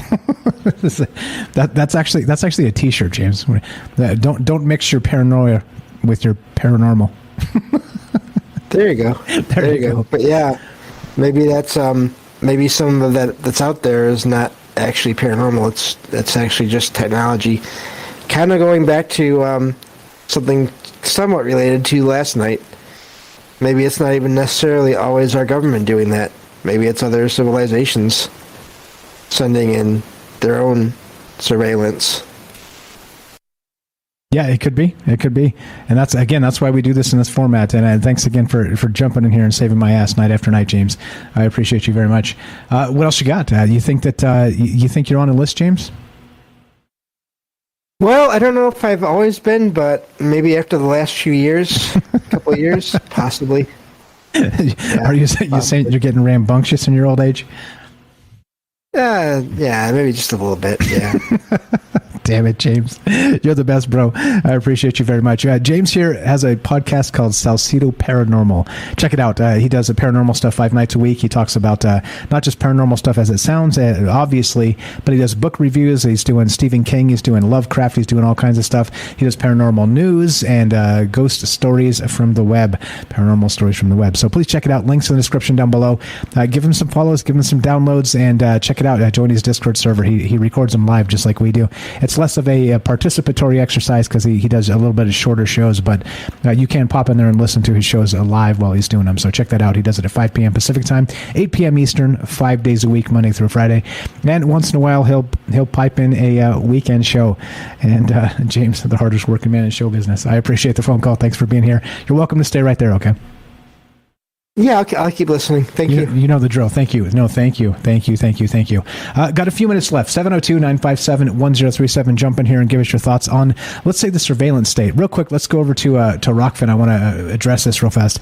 Jazz is, again, found us recently and definitely is on the game with this.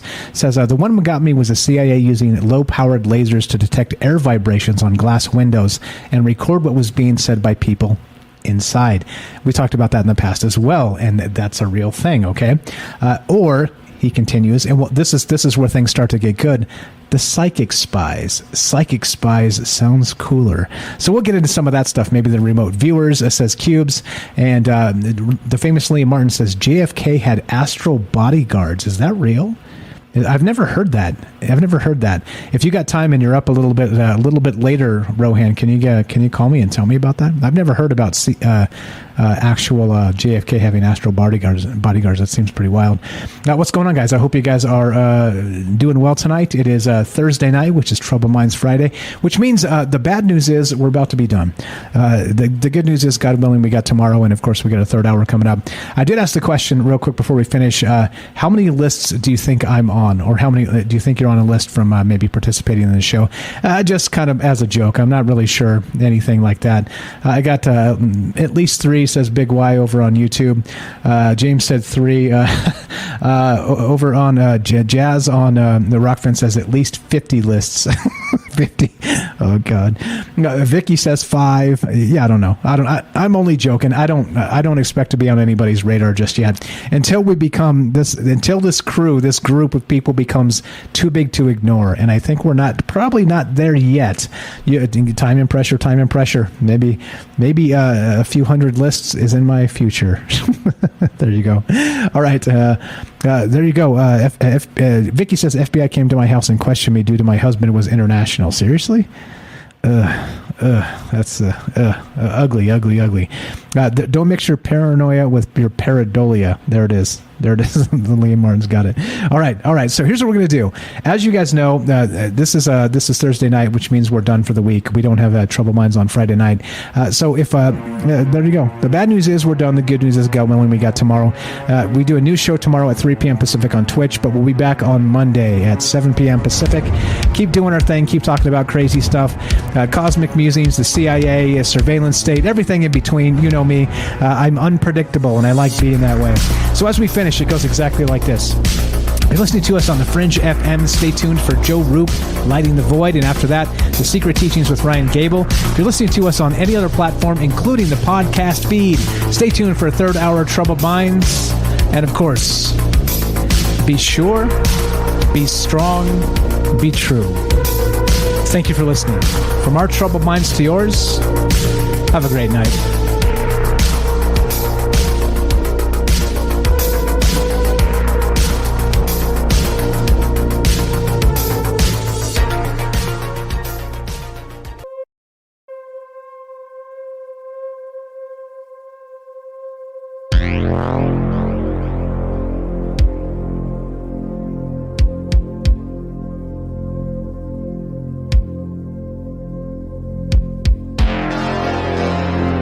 What's up, guys? We're doing our thing. We're going to keep on trucking, talking about this stuff. The third hour is for you, so love to hear your thoughts on this. What do you think? What do you think about the surveillance state? What do you think about these tiny, tiny micro robots? Be careful you don't use the NANO word, because YouTube doesn't like it. They think you're talking about the pandemic, so let's not do that. Micro robots. What do you think about the micro robots? And what do you think about the future of surveillance? Is it like James described? Maybe we have these sort of hologram type, maybe tiny androids projecting a hologram, walking around already, sending data to the cloud, things like this. What do you think about psychic spies, as brought up by Jazz over there on Rockfin? What do you think about? Well, let's dip into. You want to go super woo woo? Let's go to remote viewing and the psychic spies, like he mentioned. I don't know. And of course, let's just keep making fun of ourselves. How many lists do you think you're on? 702-957-1037. That's 702-957-1037. 2-minute break. More Troubled Minds on the way. We got Matt again in Colorado, and of course James and Daryl here, looking to hear from you. Rohan, if you got that story about JFK and his actual astral bodyguards, I'd love to hear that. Don't go anywhere. More coming up when we return. Be right back.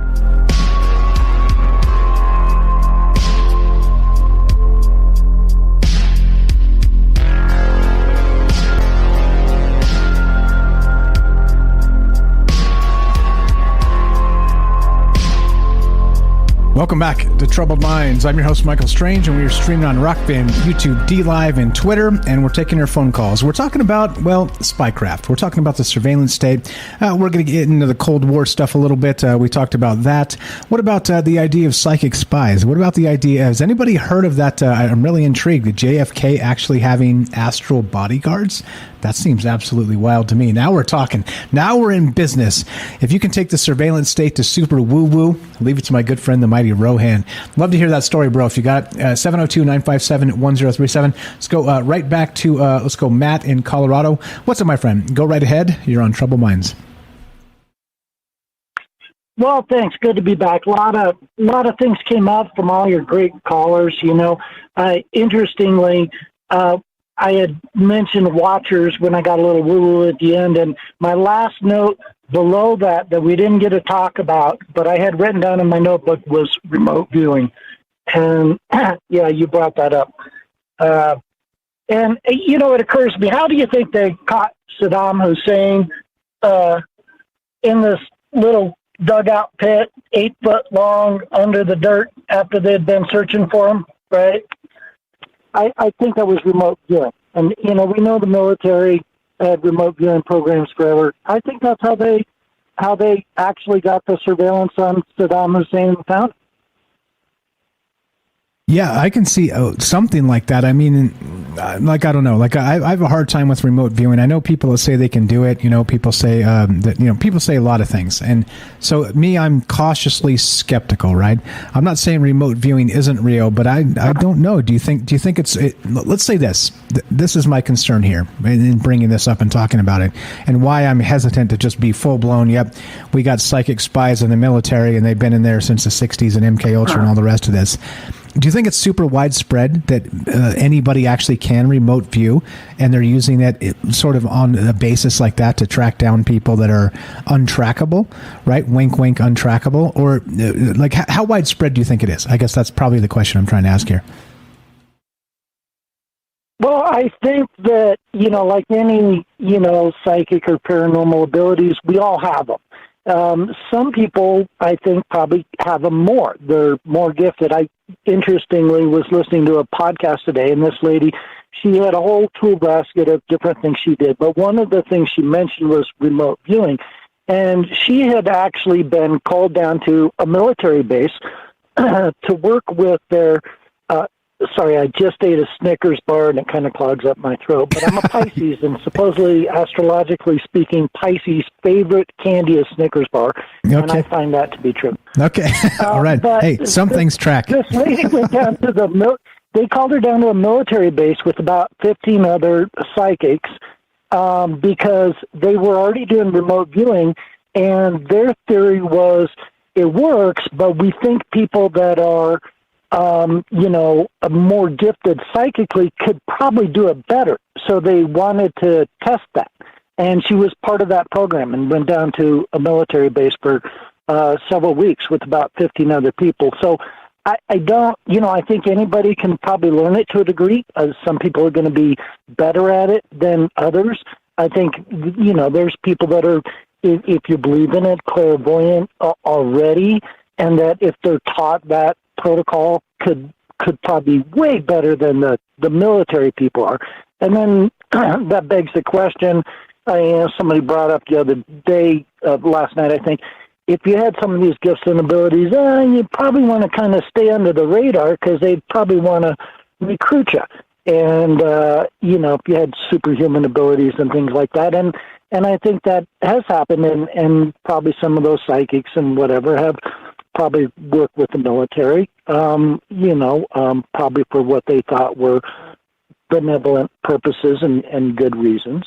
I don't know how widespread it is. I think that some people are probably more naturally inclined to it than others. And, that's my view on remote viewing, no pun intended, and you can take that up some woo levels and remote viewing by the astral, or, if a human being can do remote viewing, what about, some beings or intelligences that already have things like we know they have telepathy or mind control or whatever sort of stuff. But, some other topics, you threw out the Bitcoin and the digital currency as surveillance. And that, I am so on board with you on that. That is like the one of the probably ultimates, but they've got a lot of ultimates they're bringing out right now, and they seem to be bringing them out in a hurry, like they're in a rush. They're kind of panicking. But the digital currency, I literally was listening to just on-air radio, them talking about this in the last 6 months, and talking about that with the United States government, the Federal Reserve wants to come out with its own cryptocurrency because they don't really like the Bitcoin and the other cryptocurrencies, that it's not their currency. They don't have the technology and the tracking, and they don't have their hooks in the system. Being a programmer, we always put hooks and backdoors in our systems and things like that, and bury things in the code that nobody sees. But, if a state-sponsored World Monetary Fund or U.S. government cryptocurrency comes out, they're going to know everything you bought, and that means every place you purchased it. And then you can think of, I don't want to go down the dark path, but you think about, there's a shortage of wheat due to the war in Ukraine, or baby formula, or whatever, or gasoline, and what if they just go, okay, we're going to ration it.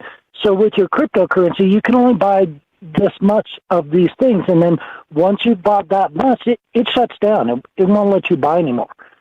Or, of course, you're a certain persona non grata. You were up in Canada revolting against getting the vaccine mandates and all that, and they're just like, they seized those people's property, they seized their bank accounts, etc. Yes. They actually did that. They did. Well, yes. If it was a cryptocurrency, they do it with the flip of the switch, and they're just like, your digital currency doesn't work anymore. You can't buy anything, So, I'm with you on that in terms of not only a surveillance, but a means of control. Another topic I wanted to touch on was, the tinfoil hats guys, and in terms of surveillance and seeing into people's houses you were talking about, and a lot of different, they have a lot of different microwave technology and radar technology and all these different things. And people always used to make fun of these people that were wearing the tinfoil hats, right? And maybe they were schizophrenic and whatever, and they'd have the tinfoil hats on their head because they thought people were like interfering with their brain and projecting things to them and mind control. And you know what? I'm not sure those guys were crazy, right? Yeah, right. Because what? A tinfoil hat actually works, right? It's called a Faraday cage. So there's a scientific basis. So tinfoil, and you don't want the aluminum foil, you want the actual tinfoil. It's getting harder to find. But aluminum foil actually works too. But layers of that absolutely block electromagnetic signals, and a lot of that whole range of signals that could be microwave, etc. And I at one point when I knew I was, speaking of being on list, I knew I was on list and lots of lists, and I did all kinds of stuff I wasn't so smart about. Nothing illegal, but to get myself on lists and before I was paying attention, at one point I got concerned. Okay, a little paranoid, right? So I'm like, I'm going to build a Faraday cage so that I can talk on my cell phone and not be eavesdropped, right? So I got this cardboard box and I did like 7 layers of aluminum foil on it, and I put all this tape on it, and I went into my closet, right, and I put it over my head, right, and then I went to make a cell phone call that, I didn't want surveilled, and guess what? What do you think happened? No cell signal? No cell signal, of course not. It's blocking all the electromagnetic signal. And you can be in the back of a Walmart store and have your cell signal not work. There's too much metal in the roof. You're too far deep in. So, maybe the guys with the tinfoil hats weren't all that crazy. Maybe with all this surveillance and technology and you talk about stuff they had 50 years ago. I mean, you could go into the psychotronic weaponry they have. I don't know if you've heard about the what do they call it, the Havana virus or the Havana flu, where the CIA agents down in Havana that were, working at the whatever you call the diplomat center down there and stuff like that. And Havana syndrome. They got all sick and they Havana syndrome. Right? Yeah. Yep. We talked about that often, actually. So. Yep. Oh yeah. Okay. So so we know that they are those types of technologies and weapons and things, whether you want to call them, a lot of them are microwave based. There's different levels of the microwave frequencies and different from 3 millimeter all the way up to 10 centimeters. So you have a whole wavelength range of those, and they can be used for different purposes. And then they can bounce stuff off the ionosphere, and they can do crowd control from a distance, and they can make people either passive or make people aggressive, but they can mess with people's brainwave frequencies and mess with people's thoughts. And, so but when you get into that level of stuff, where I think the future of surveillance, you were talking about the future of surveillance and where they go, and you mentioned like quantum entanglement.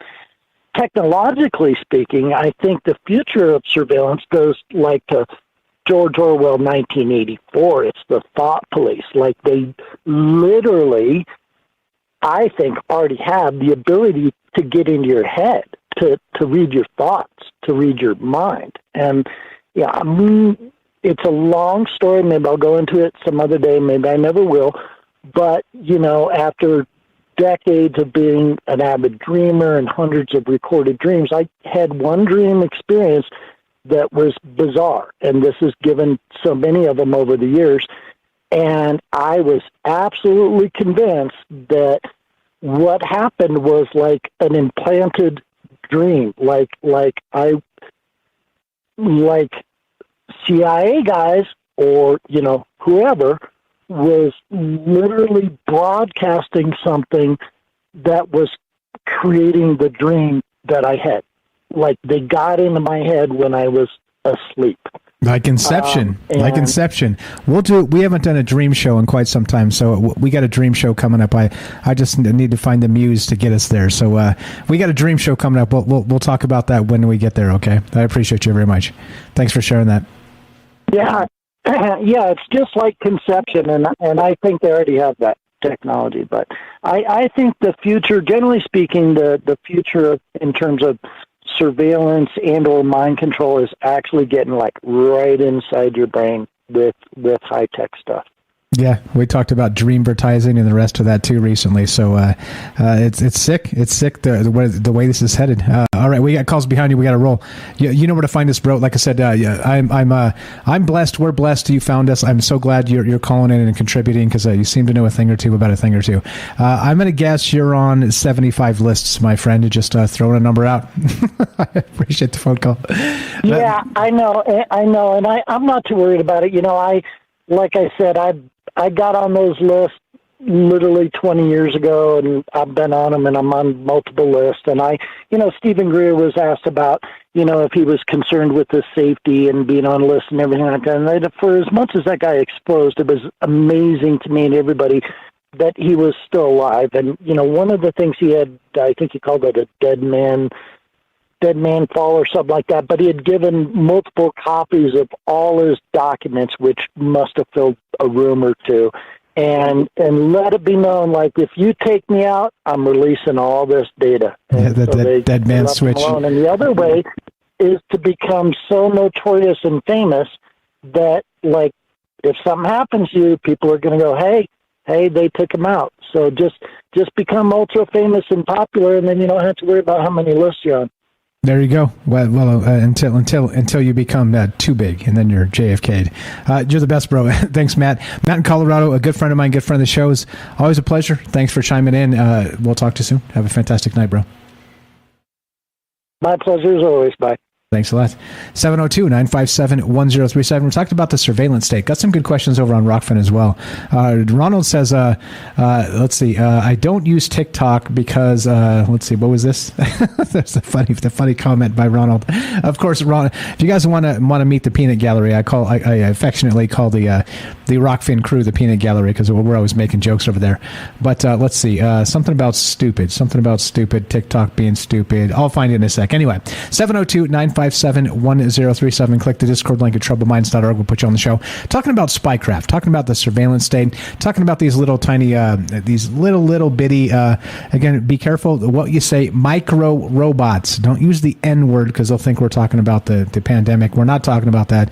I don't want to get taken down off YouTube. Eventually, at some point, let's say you can't say it directly because if you say it directly, I'll heavily imply it that maybe, let's say that won't be a thing. Because we've got another place. You guys know who I'm eyeballing you, the Peanut Gallery. I see you over there, right? If we get the audience moved to some other spot, then we don't have to worry about what we say. We just say what we say, and that's that. And we can say whatever the hell we want to say and talk about the dust and some other things, right? As it's been, like I said, and I don't believe all that stuff, by the way, just like all of it, hook, line, and sinker. I want to talk about it. I want to think about it. Just because somebody else says it's real, I don't want to buy the fact that it's real. I want to think about it and talk about it myself, amongst ourselves. You know what I mean? I'm very hesitant to just go, well, I heard this, so it must be true, right? I don't like that. Because a lot of people lie about a lot of things, and that's the truth. 702-957-1037. Let's go to Jennifer in Missouri.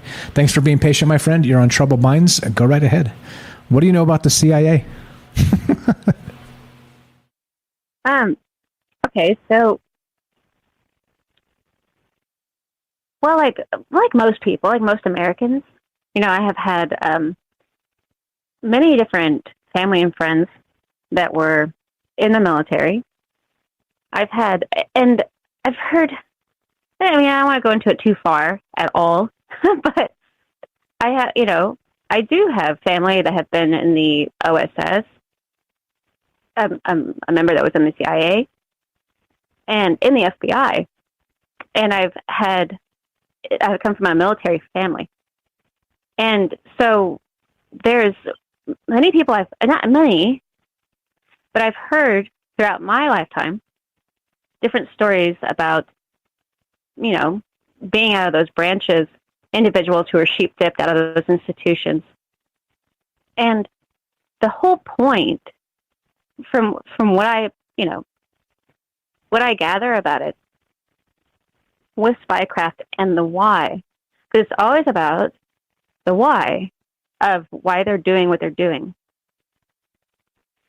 And the point is they don't give a shit about what you do personally or what I do personally. They don't care about that. The point is that they are undetected and that they gather the information so that the information can be transferred and like an algorithm, like a data point of how to guide the populace the way that you want them to go. And to keep them from going away that you don't want them to go without them realizing that you're doing it. So all the information that they gather, this is like a Cold War, basically. Like, upon the people. In the past, it was about the military operating, with an initiative to try to spy on another country to get an edge and to do what they're wanting to do to accomplish what they're trying to accomplish, to get the upper hand and direct things the way they want them to go. This would be the same thing with anything like, why would a person spy on anyone or track what they're doing? In cases of like remote viewing or psychic influences in the CIA, or even divination and things like that. Like, why seek out a clairvoyant, for example, or remote viewing? Why do it? Because they want an upper hand by knowing what is the target doing and why are they doing it, and how can I, by knowing this information, how can I change what they're thinking and what they're doing, or how can I do it so that they think they're doing it of their own accord and it goes the way I want it to go. And that usually was on a national, like an international scale. But now I think that we're looking at it on an international scale, but you have the Five Eye Alliance and now the 14 Eye Alliance, and this was formed, rather than just one individual nation, you have multiple nations collaborating together to spy on their own civilian populace and to share that information with each other. And then when you think about that, you have the all-seeing eye. The all-seeing eye is the natural observer and everything that's existing. So I am a spy and you are a spy, all to the Creator that's got all of its feelers out and everything that exists. And it's tracking every little ripple of any kind, everything, every absolute thing, all through the eye and through the feelers and through the senses, all the senses. Now, that's the type of, it's like to keep kind of what's the temperament, what's the tempo, and to have an idea of what's going on with its creation, technically. I mean, pretty much.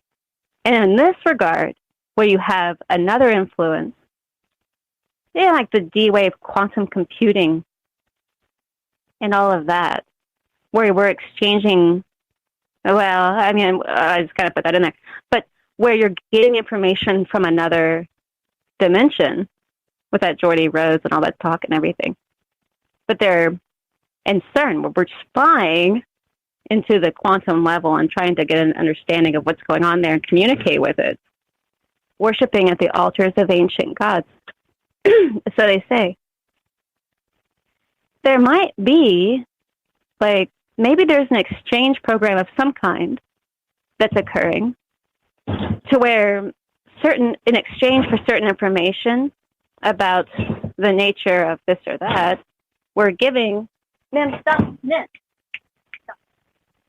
We're giving information back about the population to some group or some entity of some kind. Hey, wait. I'm so sorry. Hey, I feel you. I got a bad one too. Yeah, so she's going kind of crazy over here.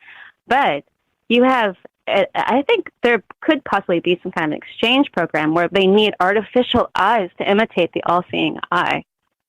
They are not in the creation. If it's an unnatural thing that wants the same godlike control of the entire environment, they have to imitate the all-seeing eye, therefore putting eyes where they aren't, because they have not much control initially over the natural creation.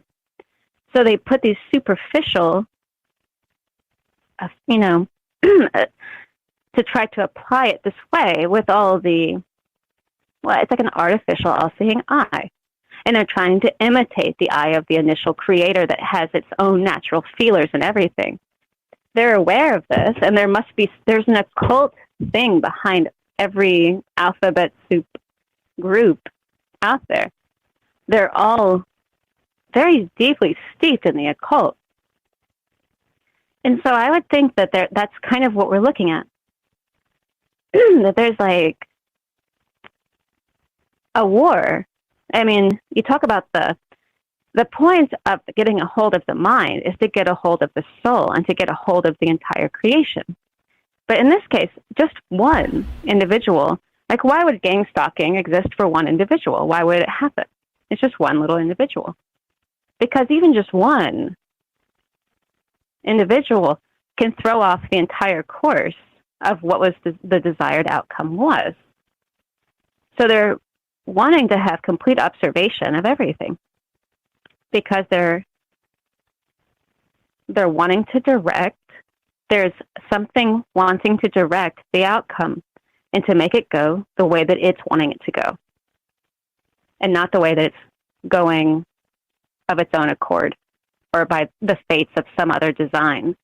They want to create the design a different way, and they're using, and just as it seems that we're being spied on by the natural watch, there's another watch that's an artificial watch that is not natural to this environment and is trying to place itself in that same position. I get what you're saying. I think. Yeah. And so there are different levels here. So different levels of surveillance. And again, but it always goes back to, like we talk about this often on this show, it goes back to control. It's always that full spectrum of control. And like Daryl was saying too, that the full spectrum of that control would be control of consciousness, because the second you actually are able to lasso that, theoretically speaking, hypothetically speaking, it's a wrap. Because if we don't know what it is, and as people we talk about this often, it's hard. It's hard to be a good person. It's hard to, sort of not make mistakes easily. It's hard. Like we learn these things over time, and hopefully become better people. But it's not easy. Many people just can't do it, or don't have it in them to do it, or are predisposed or broken for so many other different reasons that, it's hard. Being a person's hard. And so consciousness in and of itself, definition-wise, is difficult for us as individuals, wrapping our consciousness around the idea of a consciousness, of us as an individual self, right? But then, if they can actually attack that somehow, again, we've talked about the dreamvertising and all kinds of different ways where they're doing it all the time. Also, what's super messed up, Jennifer, by the way? I got this background, and I picked this one intentionally because if you look at the bubbles on the screen, and I know you probably saw it earlier, but you're not watching right now. If you saw it, there's an eyeball in there. And you know what this is? It's like a bunch of little balls floating around in the background. And I got a point here. Hang tight. There's an eyeball in there. There's one eyeball in like all these little like sort of play, colorful children like, right? You see it. You know what this is? This background is? I shit you not. This is a lullaby, 2-hour baby bedtime music from Fisher Price. And there's a fucking eyeball in there. like what in the world? Right? I'll make it full screen and show you guys in a sec. But I mean, I think you're right. It's almost like not just conditioning. It's I think it's beyond that. Yeah. I don't know. It's sick. They want us used to the prying eyes, don't they? I think that's for sure. They want to see naturally how you're acting, and because they want to see you acting naturally. It doesn't want to be detected. It wants to see you acting how you act, good or bad, regardless. Either one of these eyes, because you have the all-seeing eye, not eyes, which is really weird, but because as if one has been sacrificed and given up. But regardless, they want to see how you're acting normally. And if they have done a good job in their spycraft, you'll act naturally the way that they want you to.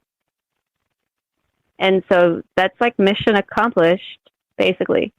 Like, they don't want to they want to direct you to where you don't perceive you've been directed in that direction, and you're doing exactly what they want you to do, that's going to reach their objective, what their ultimate goal actually is, without you knowing it. So they want to sway you in this very gentle way, and to where you don't know that you've been swayed. And then you're acting naturally, just like they wanted you to. And it's going just the way that they would hope. And that's because if you're doing it in the past, it's been, I think it's a very interesting topic. We are being watched all the time by everything around us.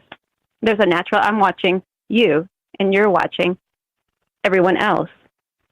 And we're all watching each other. That information is going somewhere on another level entirely. Something is wanting to tap into that and to get the perspective of what do they think about this? What are they feeling about this? What are they going to do about that? Not because they care on any level, except that, is it the way that I want it to go? And they're going to try to direct it the way that they want it to go. That's the point. They could put anything up there, anything for you to watch.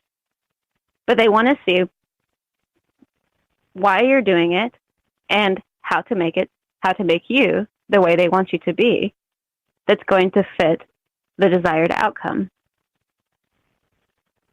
But they want to watch you in your natural element without knowing that they're watching you. Yeah. Forgetting that they're watching you. Right, exactly. And then slowly, slightly, minute thing by minute thing, influencing that for you to be you that's not you, right? It's all control. And that's the craziest part about all this. It's just like, what in the world, right? Like, this goes levels deep. And again, like back to what Night Stalker said, what level you want to get off on the elevator of like surveillance? Because we could go to the watchers and all kinds of other stuff. It's let's say it's alarming. It's alarming how much control they kind of want. And over on Rockfin real quick, full spectrum dominance is what the term that they put over there. And Yeah.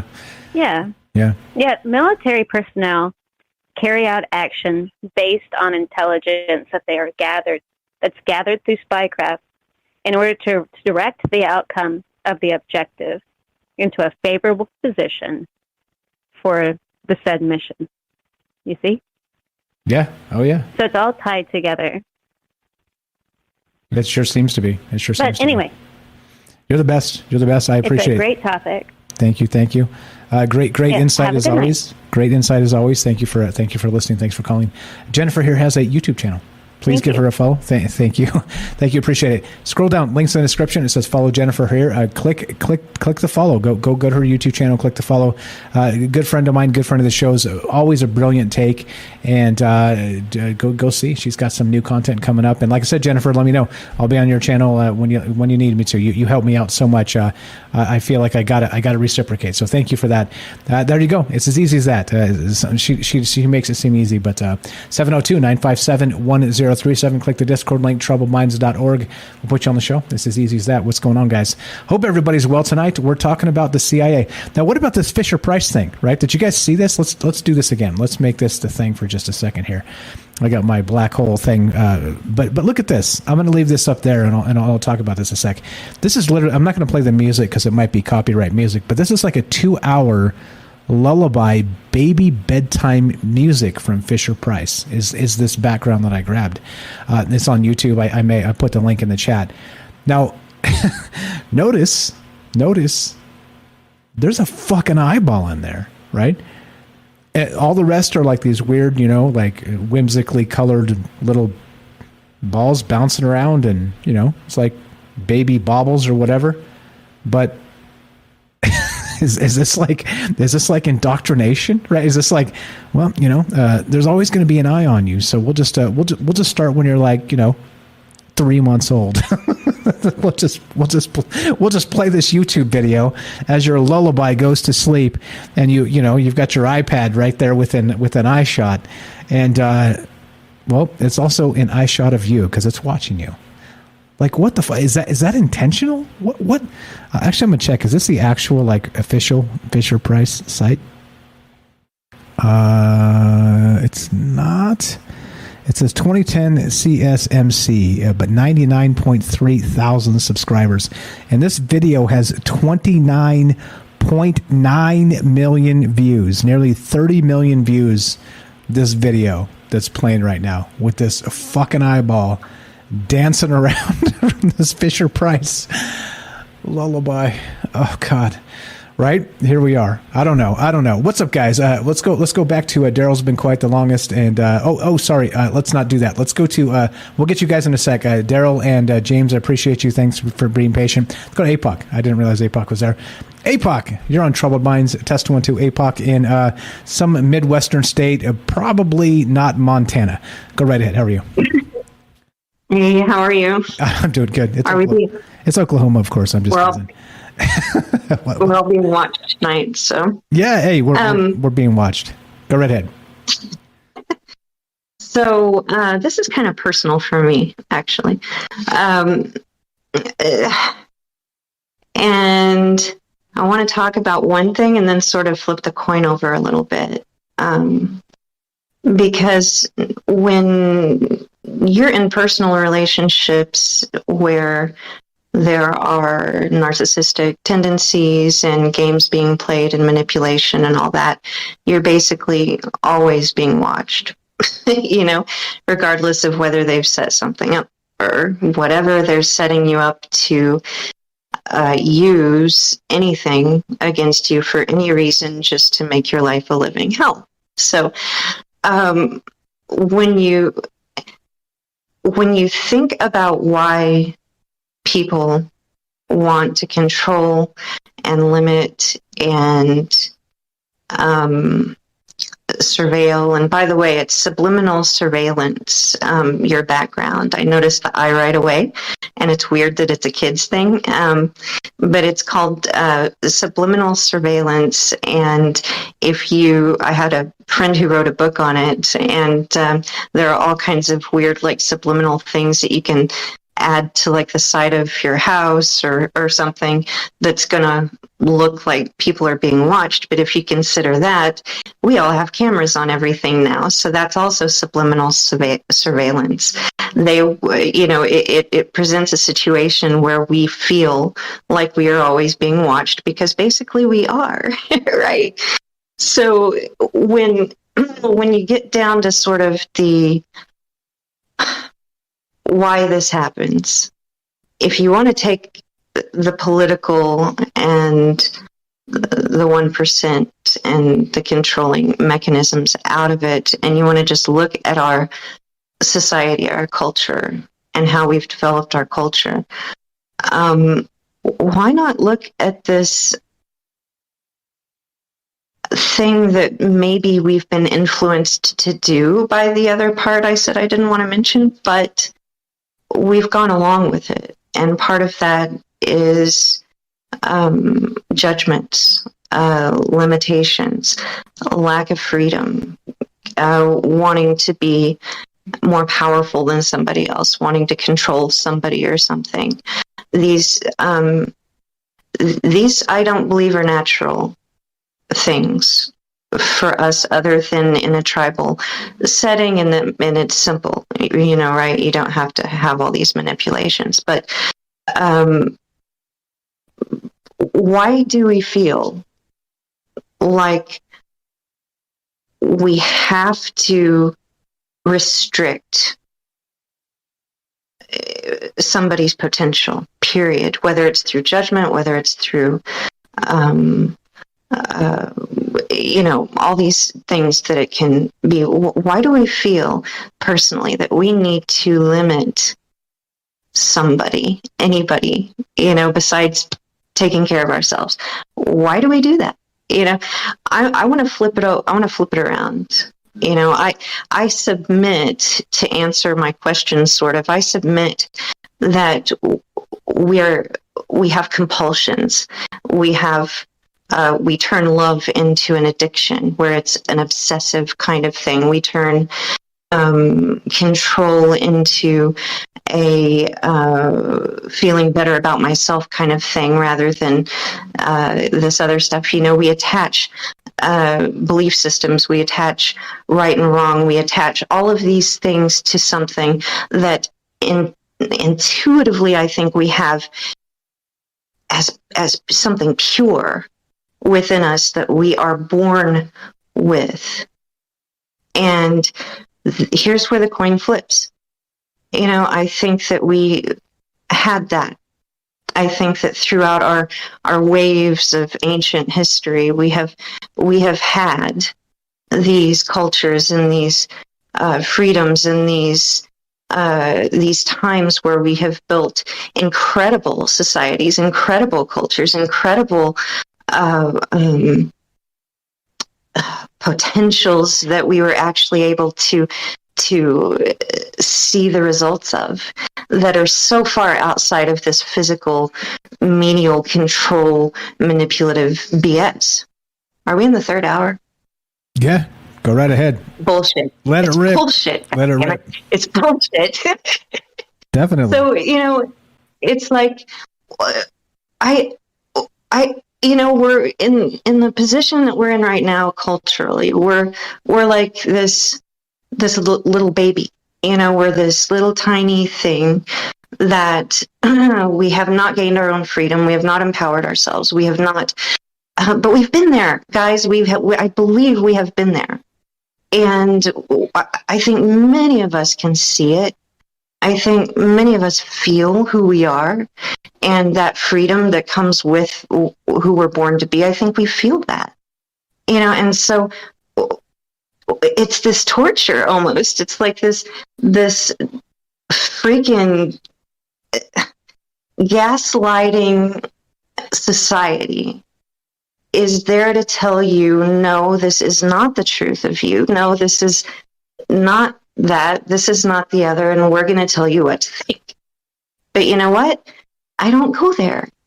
I have had to literally, in many times in my life, suppress everything I did externally, everything I said externally, everything that I knew other people were going to use against me, and I still do that. I haven't changed myself internally, but the very sad part about it is we can't be who we are. And it's disturbing. This is something that has always gotten to me on such a deep level that it brings about a deep sadness. Yeah, to see it. Yeah, and that's the conspiracy, right? I think like Jennifer says this a lot too. And I feel exactly what you're saying. It's sort of the conspiracy of the self. It's like that's what they're most afraid of. And I say this too in those terms of, like if we're allowed to congregate freely without, just grotesque judgments and like you're saying, all the rest of this, how it kind of just fits into inside of a thing, a bubble or whatever you want to call it. Like if you kind of pop the bubble and just let us be without those types of constraints, it is the fear. It is the fear of the control mechanisms, because that means we can wander outside of it. That means we can wander together outside of it personally as a small group and not really be, let's say, infected by whatever they're trying to infect us with. And again, I think that's what makes Troubled Minds, again, in this whole community. You of course, I respect your views and your ideas, and you as a person a great deal, because look, we get together and talk. And like I said, you and me, we're very different, and we're also very much the same. And that's exactly why they don't want us talking to each other, because they'll see, they feel it, they know. The control mechanisms know that if we talk and we have some time and we spend moments together without those control mechanisms, we will see we have way more in common. And I say this a lot, and it's true, than they want us to believe. And that's why it's all division, all hate, all the time. We're different, guys, and it's good. For fuck's sakes, it's good. It's good that we're different. Again, back to the CRISPR babies. Daryl said a couple days ago, we were talking about this. She's like, how stupid would it be when everybody had the same genetic baby because they bought it at like the Walmart like Black Friday sale? You know what I'm saying? That's exactly the point. We're different, and different is good. Stop hating different. Stop. You guys are here listening to this, so I for the most part, I believe that you guys already know this. But I'm just saying, like, stop allowing people to control your thought process in that and say, oh, you're different than me, that's bad. No, fuck you, that's good. Like, you know how you learn? Talking to people that are different than you. That's the best way, in my opinion, to learn. Exactly. And here we are doing exactly. it. We are doing it. Yeah. Yeah. Sorry, go ahead. A little diatribe there, a little rant. Sorry. No, it's a good thing. Good thing. I needed to breathe. Okay, good. Breathe away. Yeah, I think you're spot on. Back to that thing too, real quick. You said, what was that term you used? That the eyeball in this Fisher-Price baby lullaby video. It's a what type of surveillance? Subliminal surveillance. Subliminal surveillance, meaning that it's sort of conditioning. And knowing we're always being watched. You know what's super creepy about that too? Not only this video, the video is super freaking creepy, but additionally, we had this painting in my grandma's house when we were young. I probably told this story once or twice before, but it was the Jesus that had like those fucking eyes that like saw you. You know what I mean? Like no matter where you moved, like the eyeballs of Jesus in the photograph were like following your ass. Man, talk about like exactly what you just said. Very much like this stupid video for kids, which is a lullaby for kids. It's got the all-seeing eye in there amongst like bubbles and baubles. What in the world are we doing right now? Go ahead, sorry. Holy shit, right? Yeah, when you said it was a kid's thing, I was like, oh my God, I can't believe it. It is. Fisher-Price 2-hour lullaby baby bedtime music. Can you believe that? It's probably not Fisher-Price. It's probably some CIA YouTube channel. You know what I mean? It wouldn't surprise me. It wouldn't surprise me. Well, okay, so we have, let me get back to sort of where I was going to try to complete this thing here. Okay. I think we have the physical potential to be awake, just not have to have the conditioning, right? I think that, if you look into the ancient cultures, again, it goes back to Mesopotamia and all that, the pineal gland is on the Pope's staff, right? It's in the, it's pretty much everywhere throughout history. You can look, and they have depicted the pineal gland. They call it the pine cone, but our pineal gland in our brain looks exactly the same. And so supposedly it represents that. And the pineal gland has been connected in both the ancient cultures and the ongoing cultures throughout history to our ability to be open, right? Our ability to be spiritually awake. And so I'm using that with my fingers doing the quote thing, awake. And if we have a component in our body that has at some point in our physical history actually allowed us to have potentially the cognition of other people's thoughts, the ability to do telekinetics. And I know I'm going out on the limb here, but this is where it has been said that it goes. If we can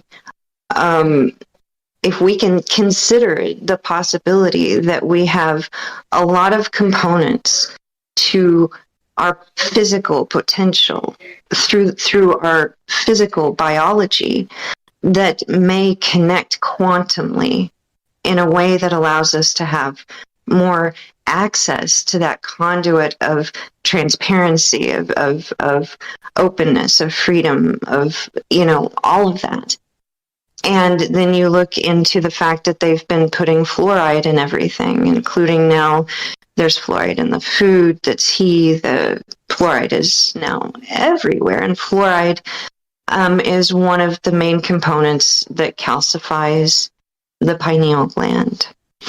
And to me, as I see what I've researched about, if the pineal gland could be quote unquote open or awake or useful or in use or whatever, from the time we were children until now, and I think we might have it when we're kids and then we are programmed out of it, but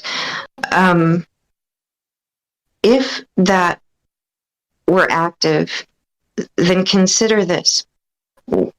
Instead of, now this might go in a weird place for you guys, because if we were there would not be any secrets. There would not be any manipulation. There would be nothing that was hidden. There would be nothing that could be used. There would be nothing that could be judged, because everyone has their shit. There could be nothing that people could use in that respect psychologically to control other people, because everyone would know everything about everyone. And I think we have been there. And I think that was good at some point. I think we could do it at some point, that we didn't have the judgment. We didn't give a shit what people, did. We loved them. We had a deeper connection with everybody. We had, this is, again, the theories based on ancient cultures and looking at the waves of potential civilization that have gone up and down, the ancient spiritual writings, even the Egyptian, there's a lot of that in the Egyptian stuff. My gosh, let's dump this junk. It's like, let's let people be free. I'm just saying, if we can sort of have that attitude, that acceptance of that freedom for other people, then maybe we can start accepting it for ourselves. It's just a thought.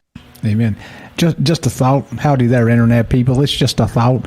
If you guys knew who I'm talking about, he's got a big YouTube channel. And anyway, very good stuff, APOC. You are Cubes over on Rockfin says she's very on point. And I concur. I think that this is one of those things that I'm glad you kind of peeled this off to a more personal level of like surveillance as not just from let's say the powers that be. It's we're doing it to each other even. Like this is one of those things where it doesn't have to be Big Brother at all. Like I can be Big Brother, right? I can be that asshole if allowed enough leeway into yourself, your person, your singular person.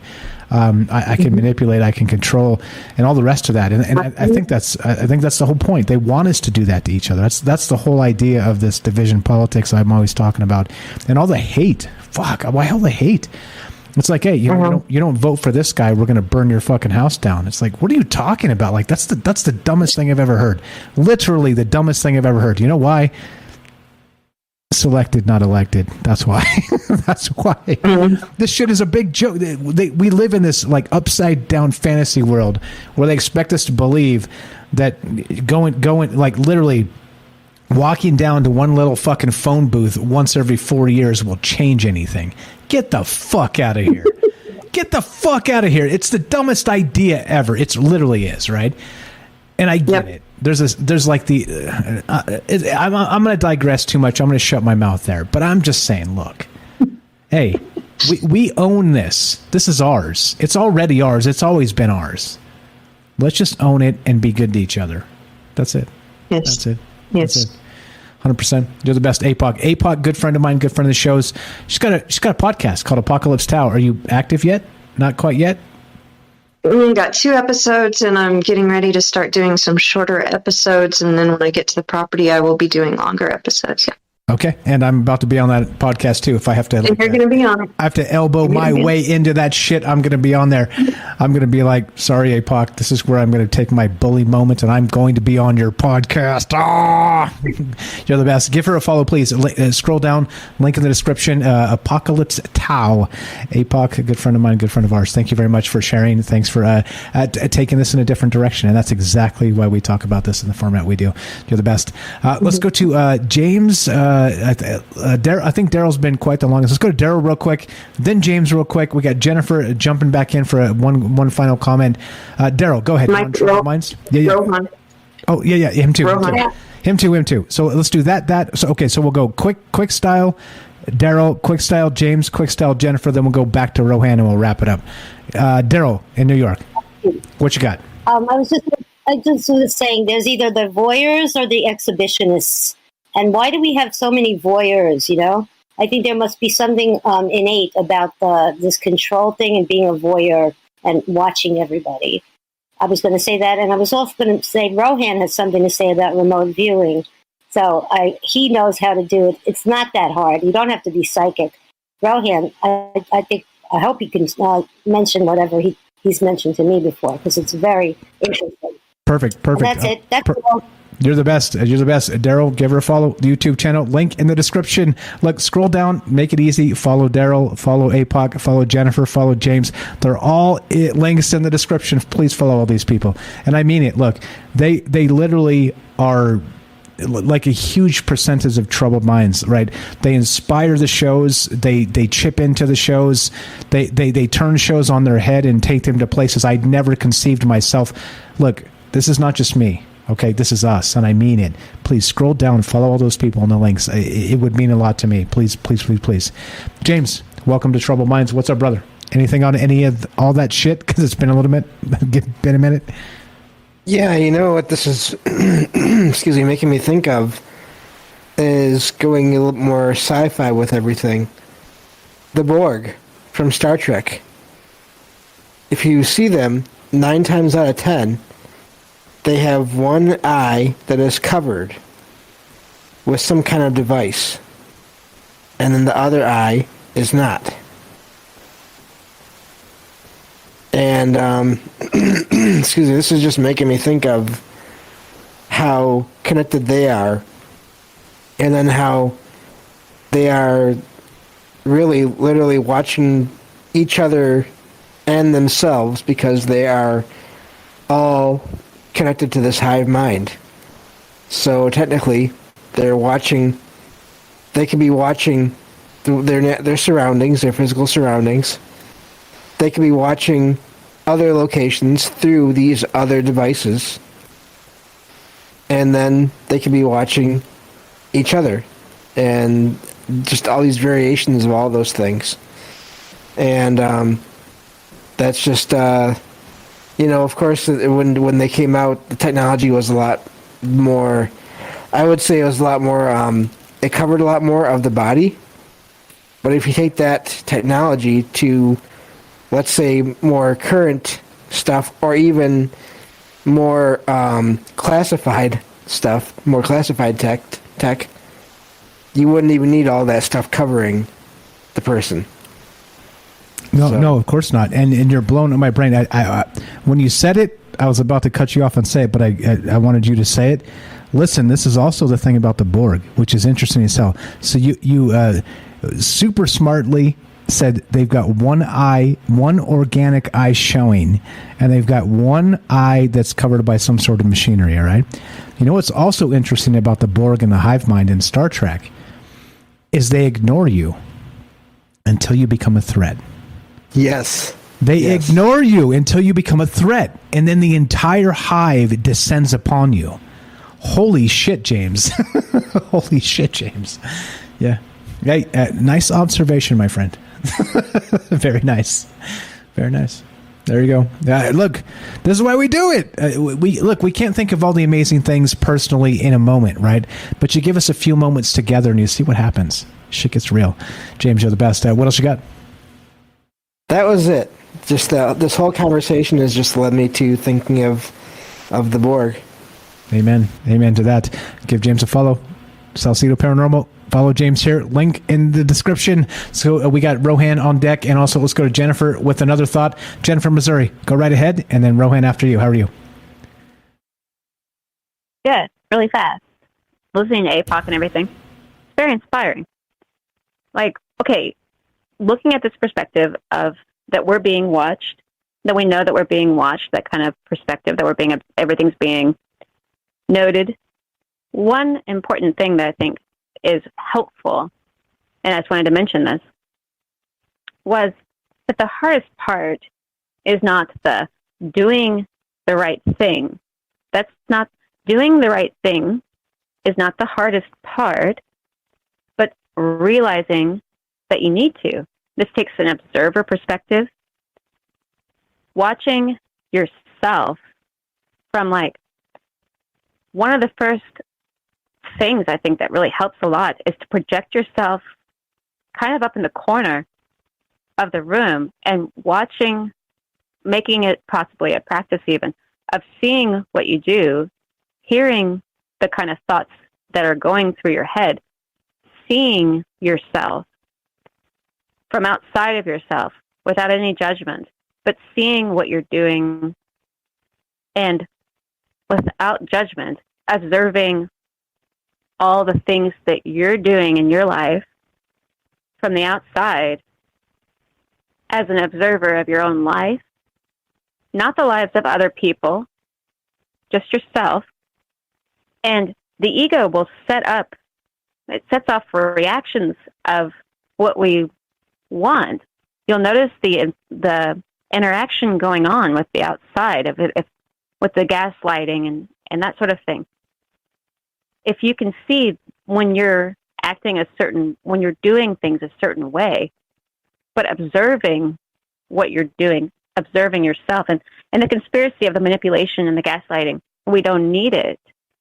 We don't need that if we can pull ourselves out of it, because that's what's cutting us off from the truth.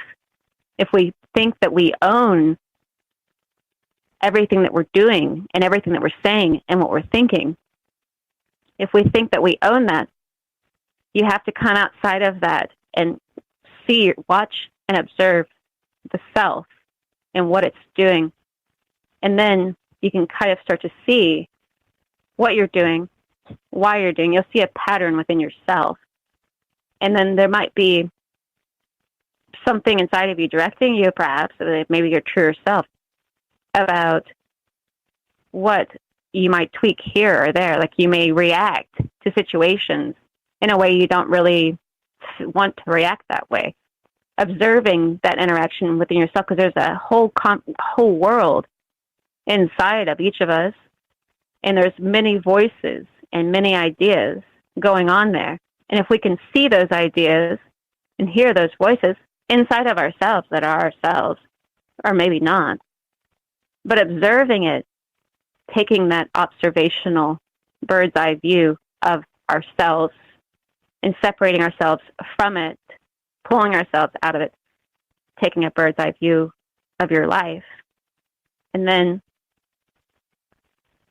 it's a bumpy road. And maybe not everybody wants to do that, but it's a way to get a perspective and maybe go the way you're wanting to. Amen to that. I think the bumpy road is the funnest road, if we're being real. It's got to be, right? It's got to be. Yeah. Who wants smooth Take sailing? the hard road. That's so boring. It may mean, it may mean losing friends. It may mean losing family or not eating for a week or whatever. But pick your truth and watch yourself. But Don't also watch others. But also try not to do any of those things. Try not to do any of those things. Just try not to do any of those things. But yes, observe this. Not watch yourself with judgment. Watch when you are judging yourself and why.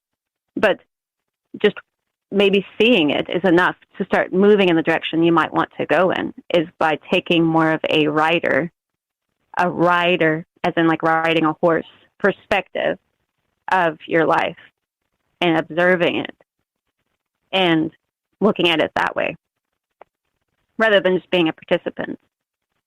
watch the participants. That's you. That's And you. You're that it. might be. Tag, you're it. Tag, you're it. Yeah.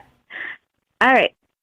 Appreciate it, Jen. Thanks for the call. Always a pleasure. Have a fantastic night. That's Jennifer, Missouri. Thank you. YouTube channel. Scroll down. Follow Jennifer. Follow all those people down there. Like I said, I'm asking you personally, from me to you. If you listen to me, to Troubled Minds, and you come here and you really like Michael Strange, I'm going to say, look, I'm not the only person here, right? There's a lot of people that contribute to this. Please. It takes you a second. On the platforms, you're on platforms that are reciprocal. Please scroll down and follow all these people. It would mean a lot to me. Okay, I'm asking you personally. Let's go to, speaking of good friends of mine and who you should follow, the mighty Rohan. Are you still there? Liam Martin, welcome to Troubled Minds. How are you, bro? I'm here. Yes! You hear me? Yes, here. I hear you clear. The mighty Rohan. The mighty Rohan. Welcome to Trouble Minds, the famous Lee Martin. What's up, bro? Hey, I told you, if we keep saying you're famous, it'll happen. What's up, bro? It's true, actually. What's going on? Right? Hey, YouTube numbers have doubled since I stopped doing them. That's weird, isn't it? Yeah, right? Since I stopped doing them. See? Imagine when you start up again. I'm telling you. This is the thing. Let's manifest our future, guys. Rohan, so okay, you were talking about, I don't want to, do the thing. You know the question I'm going to ask you. I saw you put it in there about JFK. I don't want to start you there. You start where you want to start, and we'll end up there. How about that? Go right ahead. Yeah, okay. Well, I'll just go back. I tend to go backwards with these things as well. I write backwards too. Not right, and it's a long story. Anyway. Jenny, you hit on something in the manifesting thing, and I think this is what this all is coming to for me. So I just want to go back from what Jennifer said, because that was the latest comment. So I find it quite sort of intriguing where she said that the hard thing to do isn't doing the right thing. It's realizing you need to do it. And I thought, is that moment where you realize the tough choices, or is it that? And then I'm thinking, observing, emphasizing this observing part and without judgment part. And then I'm thinking, when you do that, it's that timeless zone. I think we've kind of touched on this before. You're that sort of in between place, and you start to notice the interaction with your internal world, with your external world, and then they seem to, now and again, it look like they're running in parallel, even with what's happening in politics and on the news. You know, the sort of themes, and they're like themes that were going on for you, and they're running together. And I think you'll then find that things seem to just flow, like you're getting good luck, and you'll find more synchronicities. And I think it's where we're creating our own standing waveform. Its charge is committed. It's like, you don't give a shit anymore. That's that bit. And I think that came up as well. Somebody said we didn't used to care what people think. And I think when we're doing this, observing ourselves, and you do it in counselling, you learn counselling, right? You learn about the psychology stuff. You practice on other people, practice on each other. But the trick is, it seems, the special sauce is to practice noticing yourself. And then you notice that you're noticing yourself, and you're like, yes, it's working, right? And it sounds strange, but you notice yourself noticing yourself, and you notice that in your mind, just, in the chatter in your mind. So if you think about that, you're doing like inception. You're separating out layers of yourself, extra layers of perspective. And as you keep practicing it, because you're practicing thinking about people and perspectives and different walks of life, you start separating different parts of your consciousness into extra layers of perception, but you can hold them all at the same time.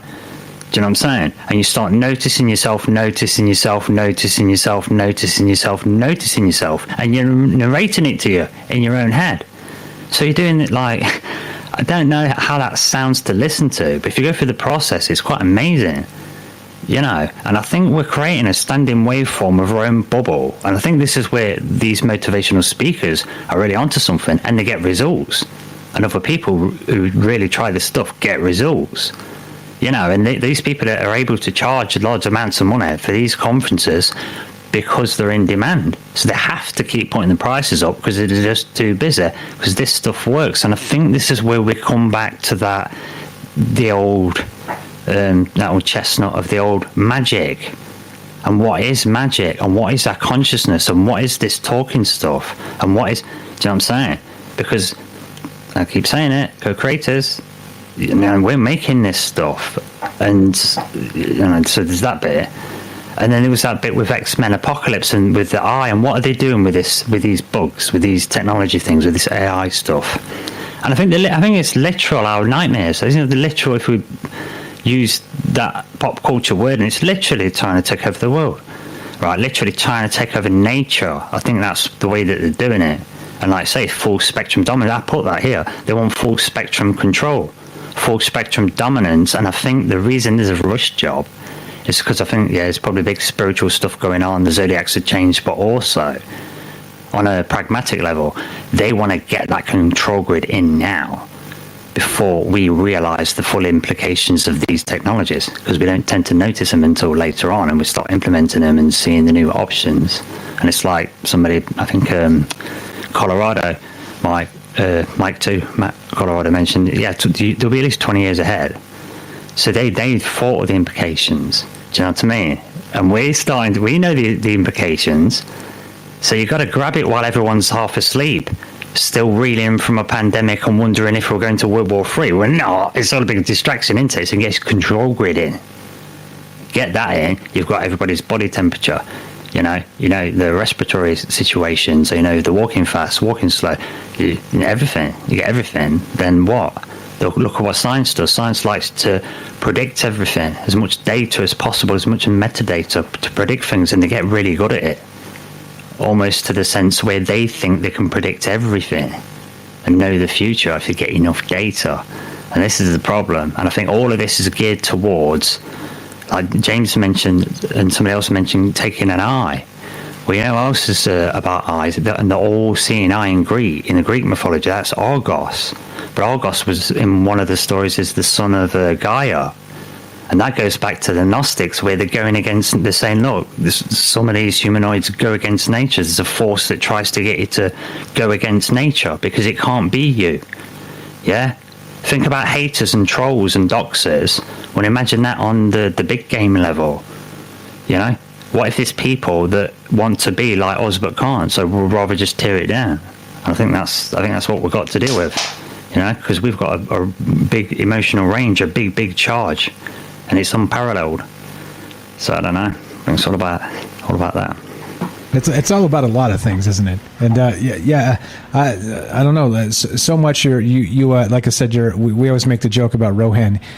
So he starts talking, and by the time he's done, I'm like, I don't know which thing to go after that you just said. So the joke is he's a triple jumper. He doesn't make one jump at a time. He's a triple jumper, and I'm confused by the time he's done. I heard it all, but I'm like, okay, so yes. Yeah, I follow you. I get it. But okay, all right. Okay, so hold on though. Regarding the all-seeing eye, I do dig that idea. That back to what APOC was saying too. That it's a subliminal surveillance, right? It's almost like we're not even just singly watching ourselves, as again back to what Jennifer said as well. We are, but also we're kind of being bullies to each other, in that if you don't if you if you don't follow the party line or whatever it happens to be, or whatever the political flavor of the month is, you're out of touch. You're the idiot, right? You're the moron. But hold on, right? Like what did Mark Twain say? And this one really, really, really strikes close to my heart. If you find yourself in the majority, it's time to step back and reflect, right? And here we are, bro. Here we are. It's like this is what this is about. And it's not about truth anymore. It's about asking those questions and actually measuring your will against the powers that be. And the powers that be in this case are exactly the majority. The majority. If you find yourself, and I'm going to say this, and don't get mad politically. I said this to my brother, and we had a good chuckle. But if you find yourself at a Sarah Palin rally chanting "Drill, baby, drill," it's probably time to step back and reflect. I'm not saying you're wrong for being there. I'm just saying think about why you're there. That's all I'm saying, right? That's all I'm saying.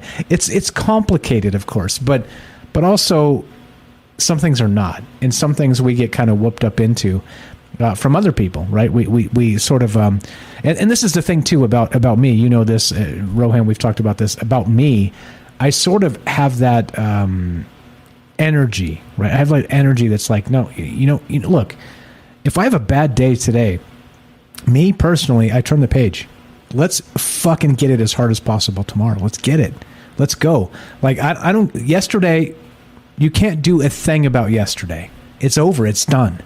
You can spend the next 6 weeks lamenting yesterday, right? But then you wasted 6 weeks that you could have spent doing something good, being positive, talking about amazing things. And here we are, bro. That's my take on that. Again, I digressed a little bit and riffed a little bit and gave you my own stream of consciousness a little bit.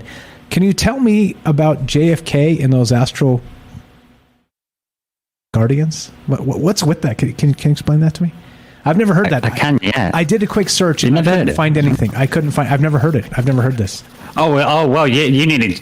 Oh well, I've got it. I've got the PDF of it. I managed to find it straight away from 5 minutes. You got your own Jamie here. You need to hire me. There you go. There it is. Hey, and one of these days, coming soon to a theater near you. I will when we can. I will. Yeah. Go ahead. Tell me about it, please. I've never heard of this. Yeah. Yeah. So what it is? So it was just. You know, it was reading Robert Monroe's book. I'll tell you the book. It was Journeys Out of the Body. Right, it's a classical work, okay, from the 60s. But it was just one of them throwaway comments, like 2 paragraphs in the book. And I thought, what? You know, you think he'd kind of elaborate, but this is guy's just like his diary, you know, what he's been accounting. So, you know, if lots of stuff's happened, you know, it's a fire and forget, as you say. So he's got his 2 paragraphs, and in his diary he's entered this, look, he says, right, so it's in America, so he's got the month first. So it says 7/13/61. So 13th of what's that? July, August. Yeah, it says afternoon, night. This is talking about his astral journeys because he's trying to study it. You know, he's thinking, what the hell? Because no one's ever wrote about this. Okay, so it's 61, 13th. Right, it says, on a visit to Cape Cod, I arrived at Hyannis somewhat tired. I lay down, and in the afternoon for a rest. Upon relaxation, the usual uplifting out process occurred, and I found myself drifting over the back area of the house. You're just casually talking about leaving his body now, because we've got past the bit where it happens. So yeah, he's accounting for this. He says he goes over his garage, over the backyard, you know, he's having a little fly. Yes, he's a large German Shepherd, and he says, and when the German Shepherd noticed him, it started barking excitedly, and then a man came out around the edge of the house and pulled out a gun and aimed it at him, but he's in the astral form floating over. So he said he withdrew hurriedly before he realised that perhaps bullets couldn't even hurt him. He says he returns, he lays in his bed when the thought was over. He says, right, I was unable to recall any more other than the fact that the man was tall. So that evening, he goes again, goes back to bed, the surge comes, he drifts out of his body, floating over several houses, and trying to decide what to do. Then suddenly, this tall man who was in front, who just went in his way, just appeared in front of him, just floated. This same guy he's seen shooting at him, right? And he said it stopped merely by being in the way. And he got an impression of calm strength from this man, this tall man. And he said he asked me why I wanted to see the president. And he says, I was surprised at first because I didn't have any particular desire to see Eisenhower. And that was his mind's connotation of what president meant in the astral form. Right, but he was the president. Right. He was the president. Right. No. Robert Monroe, because he was in the astral form, he thought he had a moment of forgetfulness where he thought Eisenhower was the president. Okay. But then, yeah. But he had no. He didn't want to see Eisenhower. He says, but I made up an idea of a plan for peace because he'd been offered a chance. He was thinking he's been offered a chance to speak to a president, so he quickly come up with an idea for peace and told the tall man all about it. And then he asked how you can be sure that you're going to be loyal to the United States. He said he replied still confused and was short. He says, I'm sure the proper information's available for me in Washington. You know, I'm sure you can find my ID sort of thing. an American. But yeah, he says after a moment, you could see that the guy was like, sort of contemplating it, and he says, look, the president's not available at this time, and consented, agreed, and he said, you're going to have to sort of go back. Do you know what I mean? So he was like, yeah, okay, agreeably consented, and went back to his bed, and then after thinking about it, when he woke up, he realised Eisenhower's not president anymore, but then he suddenly had a sort of sudden deep conviction that Kennedy had psychic bodyguards, or rather mind guards. I then realised that Kennedy might be in that area for the weekend then, because if he's been in Hyannis, I don't know where that is in America, he says, well, if it appears that Kennedy's bodyguards are coming to him, then maybe he should check to see where Kennedy is in the country right now. And he checks it, and lo and behold, yeah, he's in that area that afternoon. So it's almost as if Kennedy's travelling somewhere, doing his presidential stuff, and the bodyguards are sweeping the area, but in the astral, and they've happened to have seen him floating around. So they're approaching him, going, hey, this is a no-fly zone sort of thing. Yeah, that's fucking nuts. Okay, so how does that play out, right? So the no-fly zone for, as What's Up the Night Stalker says, astral nights, right? Is this what's going on here? So and suddenly, look, we talked about like the ends of civilization in terms of technology last night, and what does that look like, right? And one thing I did mention was that maybe that those entities, whoever they are, that have mastered technology so much that it becomes magic, so much that it becomes an ascension sort of process, like the ancients in Stargate, something like this, right? They exist in all planes at the same time. They're there. They're omnipresent constantly. And maybe that's what's going on with something like that, right? Maybe, and Robert said this too on Rockfin, by the way, regarding JFK and the assassination. He thinks that's the moment where things turned for the worse. That JFK was putting us on a let's say not the right path. I don't want to put words into his mouth, but a more right path, and they took it. They stole it. So absolutely, there's lots of stuff. It's hard to say evidence these days, isn't it? And proof and stuff, but there's a lot of stuff. Jim Mars, I'm sure you've heard of Jim Mars. He did a lot of stuff with that, and I think that's what it was. I completely agree with that, and sorry to sort of cut it off there, because I think it's an important point to interject. For me, the assassination of John F. Kennedy was the turning point. That was the official announcement to the world.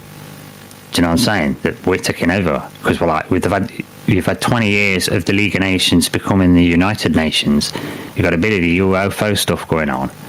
You've got the B-field Brown effects, and now we've got proof of concept that we can do that stuff. Then Boom Shankar, who was it? Khrushchev, he was the premier in Russia at the time, wasn't he? And during the Cold War, there's a document, there's a memo. Kennedy got one of his guys to send a memo to the Russian premier during the Cold War to suggest going to the moon together. It takes a big reason to do that. We don't know the reason exactly, but that's during the Cold War. You don't go to your enemy in the Cold War and say, let's do a big project together and come back. And I think the idea is they expected to find things, and they come back and then announce it to humanity, suddenly ending the Cold War in a triumphant unification of the planet. You know what I'm saying? But obviously other people had their own ideas, didn't they? Do you know what I mean? And I think karmically, it's in the spiritual world stuff, that was unexpected. That one expected to happen. Do you know what I mean? And since then, we've made agreements somewhere with other aliens and stuff, it seems, it's got messy. So, but I think it's going to come back on track. It's inevitable.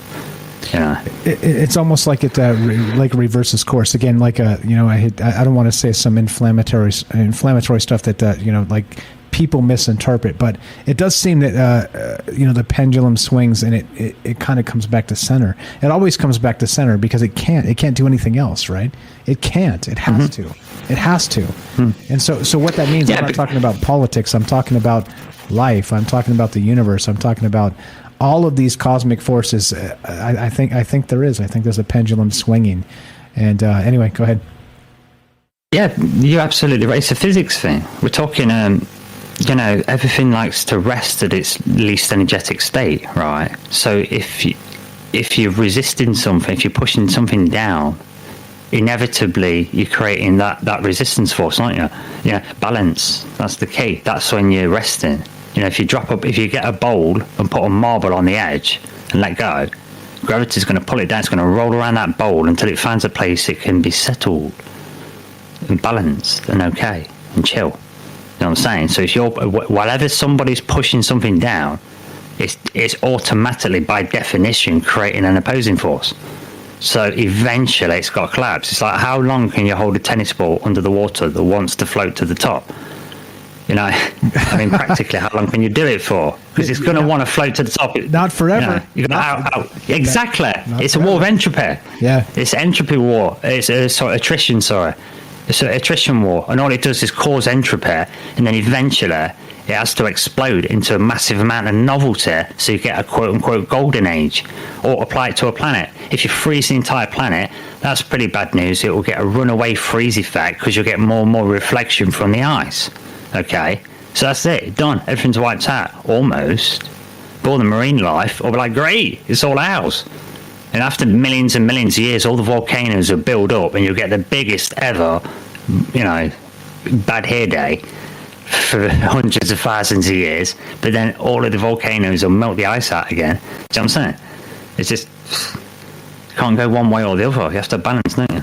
Yeah, and it always snaps back. Like no matter how hard you push. I mean, look, I hate to cite all the terrible stuff of like the 20th century. There was a lot of horrific shit that went down, but also, by the way, like eventually it snapped back. So hopefully, right? Well, let's say not entirely, because it never does, because it's always in motion, right? Difficult to see. Always in motion, the future is, said Yoda. I don't know. Let's get the fuck out of here. Rohan, look, and this is what I'm saying. This is exactly what I'm saying. Like, this is why the value of a conversation is greater than the sum of its parts. Okay? And why the value of a conversation is when you invite as many people as possible into these sort of ideas, you see what happens, right? Like I always say, we have way more in common than we have as differences, right? We all got to eat. We all got to sleep. We all got to crap, right? Like, sorry, newsflash, everybody poops, right? There you go. Sorry.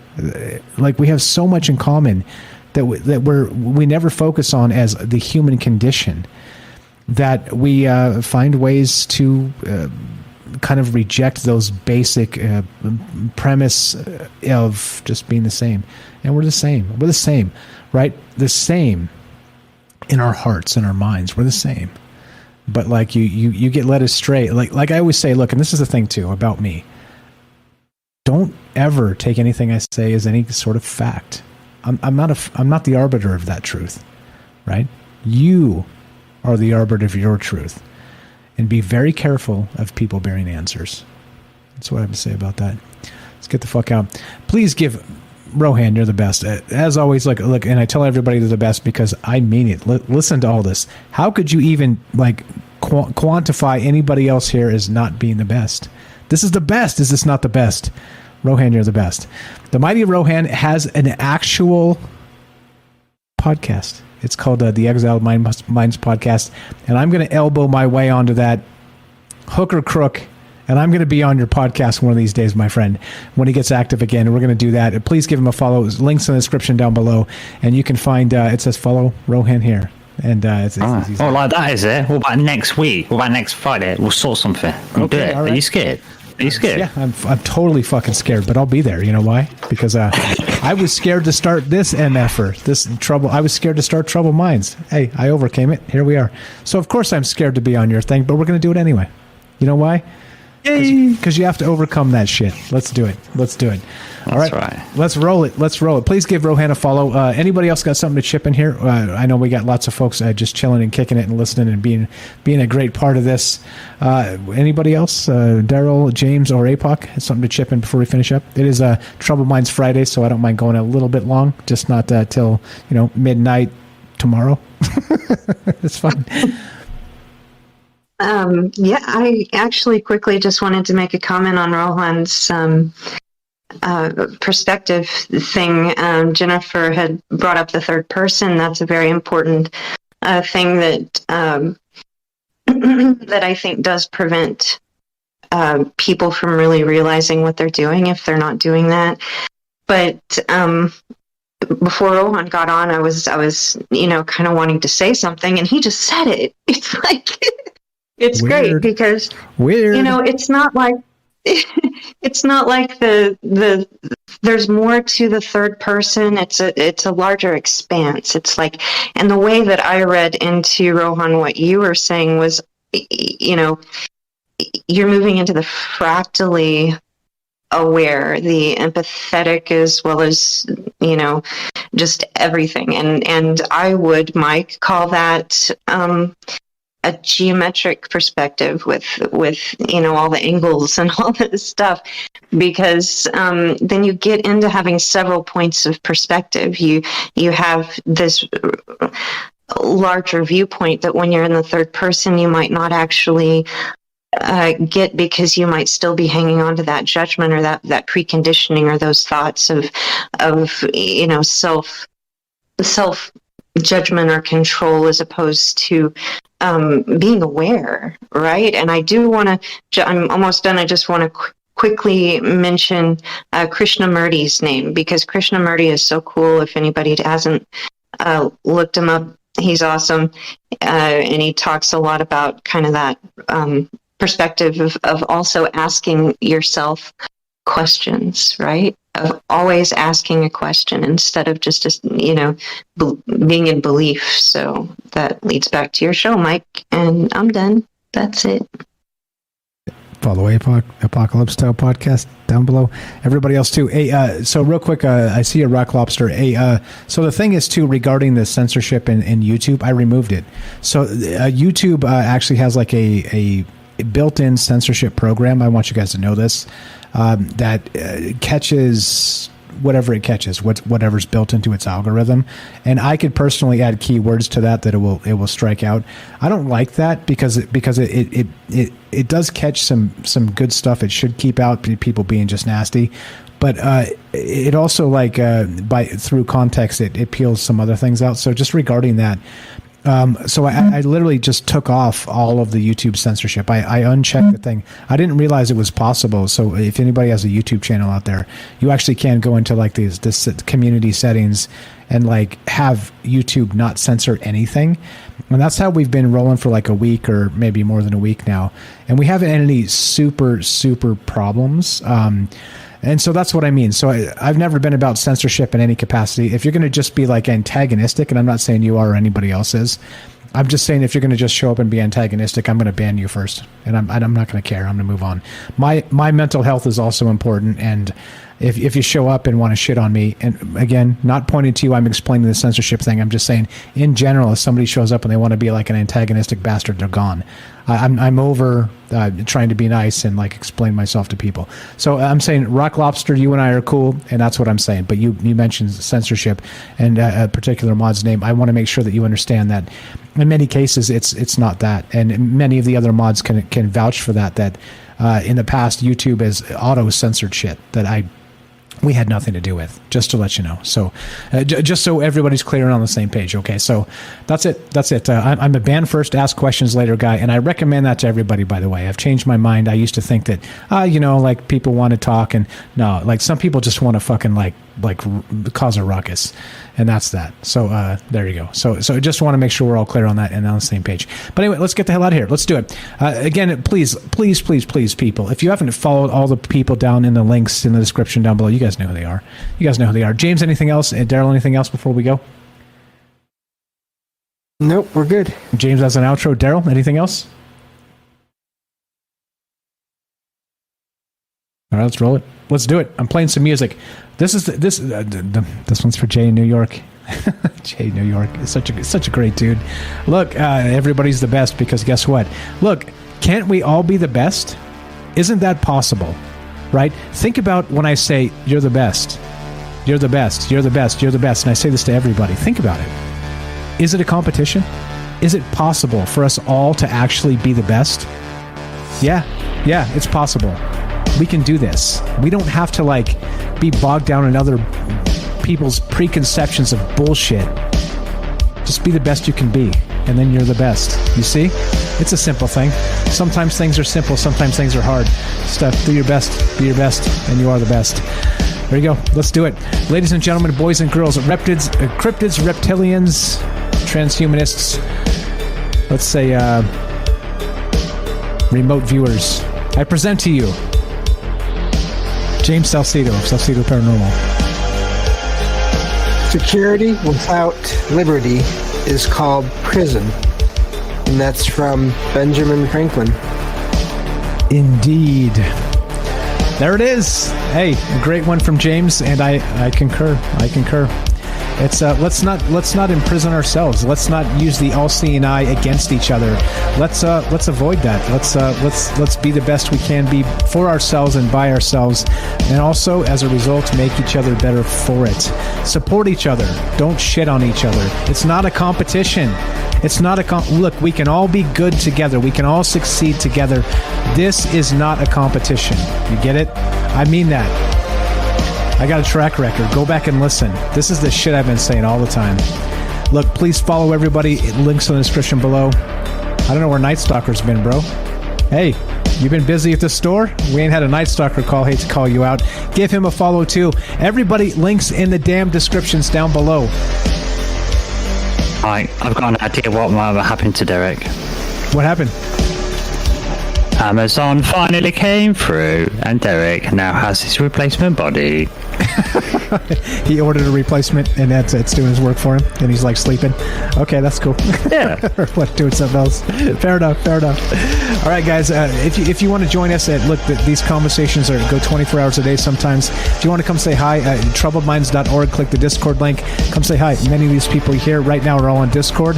Daryl, APOC, James, Rohan, myself, we're active on Discord quite often. If you haven't joined that group, I don't know what you're doing. Troubledminds.org, click the Discord link, come say hi, come meet these people.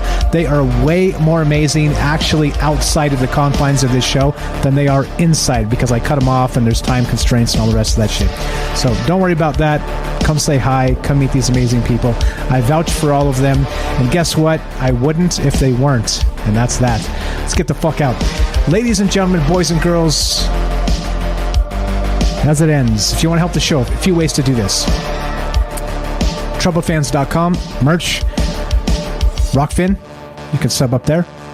Twitch, you can sub up there. Patreon, you can sub up there. If you want to help the show and don't want to spend money, just listen to the podcast feed. 422 episodes, the 23rd going up tonight for tomorrow morning, and it helps the show.